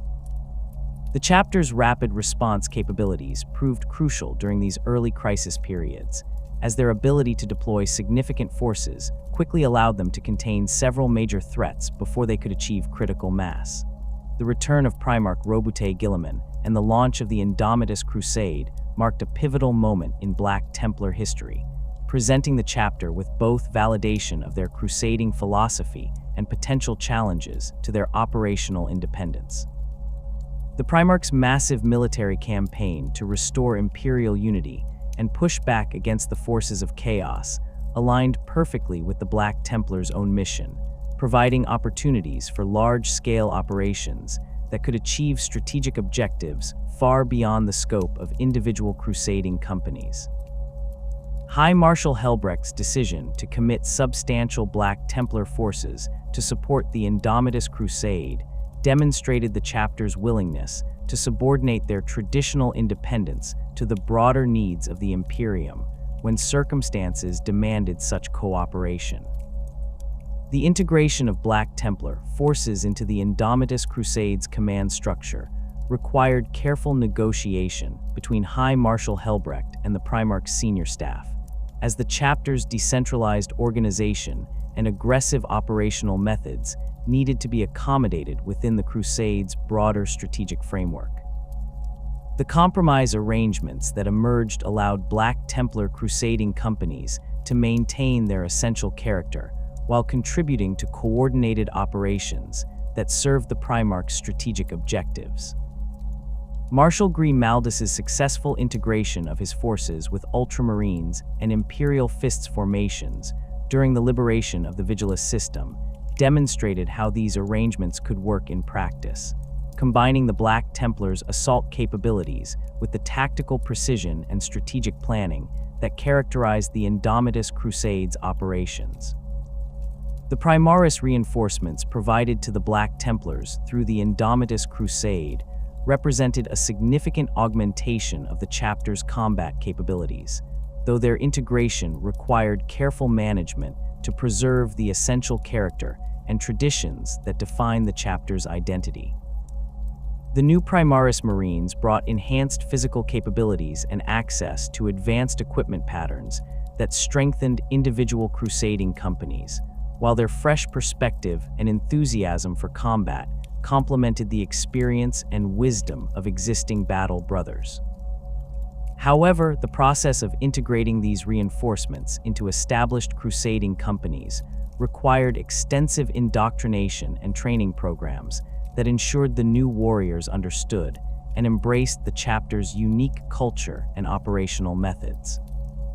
The theological implications of the Primaris Marines' creation through Archmagos Belisarius Call's modifications to existing gene seed patterns created some initial concern among Black Templar chaplains, who questioned whether these enhanced warriors could maintain the same level of spiritual purity that characterized traditional Space Marines. These concerns were gradually resolved through extensive testing and observation, as the Primaris Marines demonstrated the same capacity for faith and devotion that marked their predecessors, while displaying enhanced physical capabilities that improved their effectiveness in combat. The chapter's acceptance of Primaris reinforcements ultimately strengthened their crusading capabilities while preserving their essential identity and mission focus. The new equipment patterns made available through the Indomitus Crusade provided Black Templar forces with enhanced capabilities that complemented their traditional combat doctrine while opening new tactical possibilities. Primaris power armor offered improved protection and mobility systems that enhanced the chapter's assault capabilities, while new weapon patterns such as bolt rifles and plasma incinerators provided increased firepower without compromising the aggressive close combat focus that defined Black Templar tactics. The repulsor tanks and other Primaris vehicles gave crusading companies enhanced transport and fire support capabilities that proved particularly valuable during operations against heavily fortified enemy positions. The ongoing challenges facing the Black Templars in the 42nd millennium extend far beyond simple military threats to encompass fundamental issues of sustainability and resource management that test the chapter's ability to maintain their crusading operations across an increasingly hostile galaxy. The disruption of traditional supply networks caused by the Great Rift has forced individual crusading companies to become even more self-sufficient, developing local manufacturing capabilities and establishing new relationships with forge worlds and imperial institutions that can provide essential support. The chapter's artificers have adapted their production methods to utilize salvaged materials and improvised components when standard supplies are unavailable, maintaining equipment readiness despite increasingly challenging logistical conditions. Recruitment challenges have intensified as the galaxy's increasing instability makes it more difficult to identify and evaluate suitable candidates while maintaining the high standards that have traditionally characterized Black Templar selection processes. The chapter's mobile recruitment apparatus must now operate in environments where Imperial authority is often contested or absent entirely, requiring enhanced security measures and modified procedures that can function effectively despite hostile conditions. The diversity of threats present in many recruitment areas has actually enhanced the quality of candidates in some regions, as only the most determined and capable individuals survive the harsh conditions that now characterize much of Imperial space. Fleet maintenance has become increasingly complex as ancient vessel systems show the strain of millennia of continuous operation, while replacement parts and specialized technical expertise become more difficult to obtain. The chapter's battle barges and strike cruisers require constant attention from skilled artificers and tech adepts, who must balance the need for immediate operational readiness with long-term preservation of irreplaceable assets. The establishment of mobile repair facilities and the development of field-expedient maintenance techniques have helped address these challenges, though the loss of any major vessel would represent a catastrophic blow to the chapter's operational capabilities. The increasing prevalence of chaos corruption throughout the galaxy has created new threats that test the Black Templars' spiritual defenses and require enhanced countermeasures to prevent the infiltration of their ranks. The chapter's chaplains have developed more intensive screening procedures for new recruits while implementing additional purification rituals designed to detect and eliminate any trace of corruption before it can spread. The constant exposure to chaos influences during combat operations requires ongoing spiritual maintenance that places additional demands on the chapter's religious leadership while consuming resources that might otherwise be devoted to operational activities. The emergence of new xenos threats and the evolution of existing alien species present tactical challenges that require constant adaptation and innovation from Black Templar commanders who must develop effective countermeasures without compromising their essential combat doctrine. The increasing sophistication of Tau technology and tactics has forced the chapter to modify their assault techniques to address enemies whose capabilities continue to evolve in response to Imperial strategies. Similarly, the adaptive nature of tyrannid bioforms requires crusading companies to maintain tactical flexibility while preserving the aggressive spirit that defines their approach to warfare.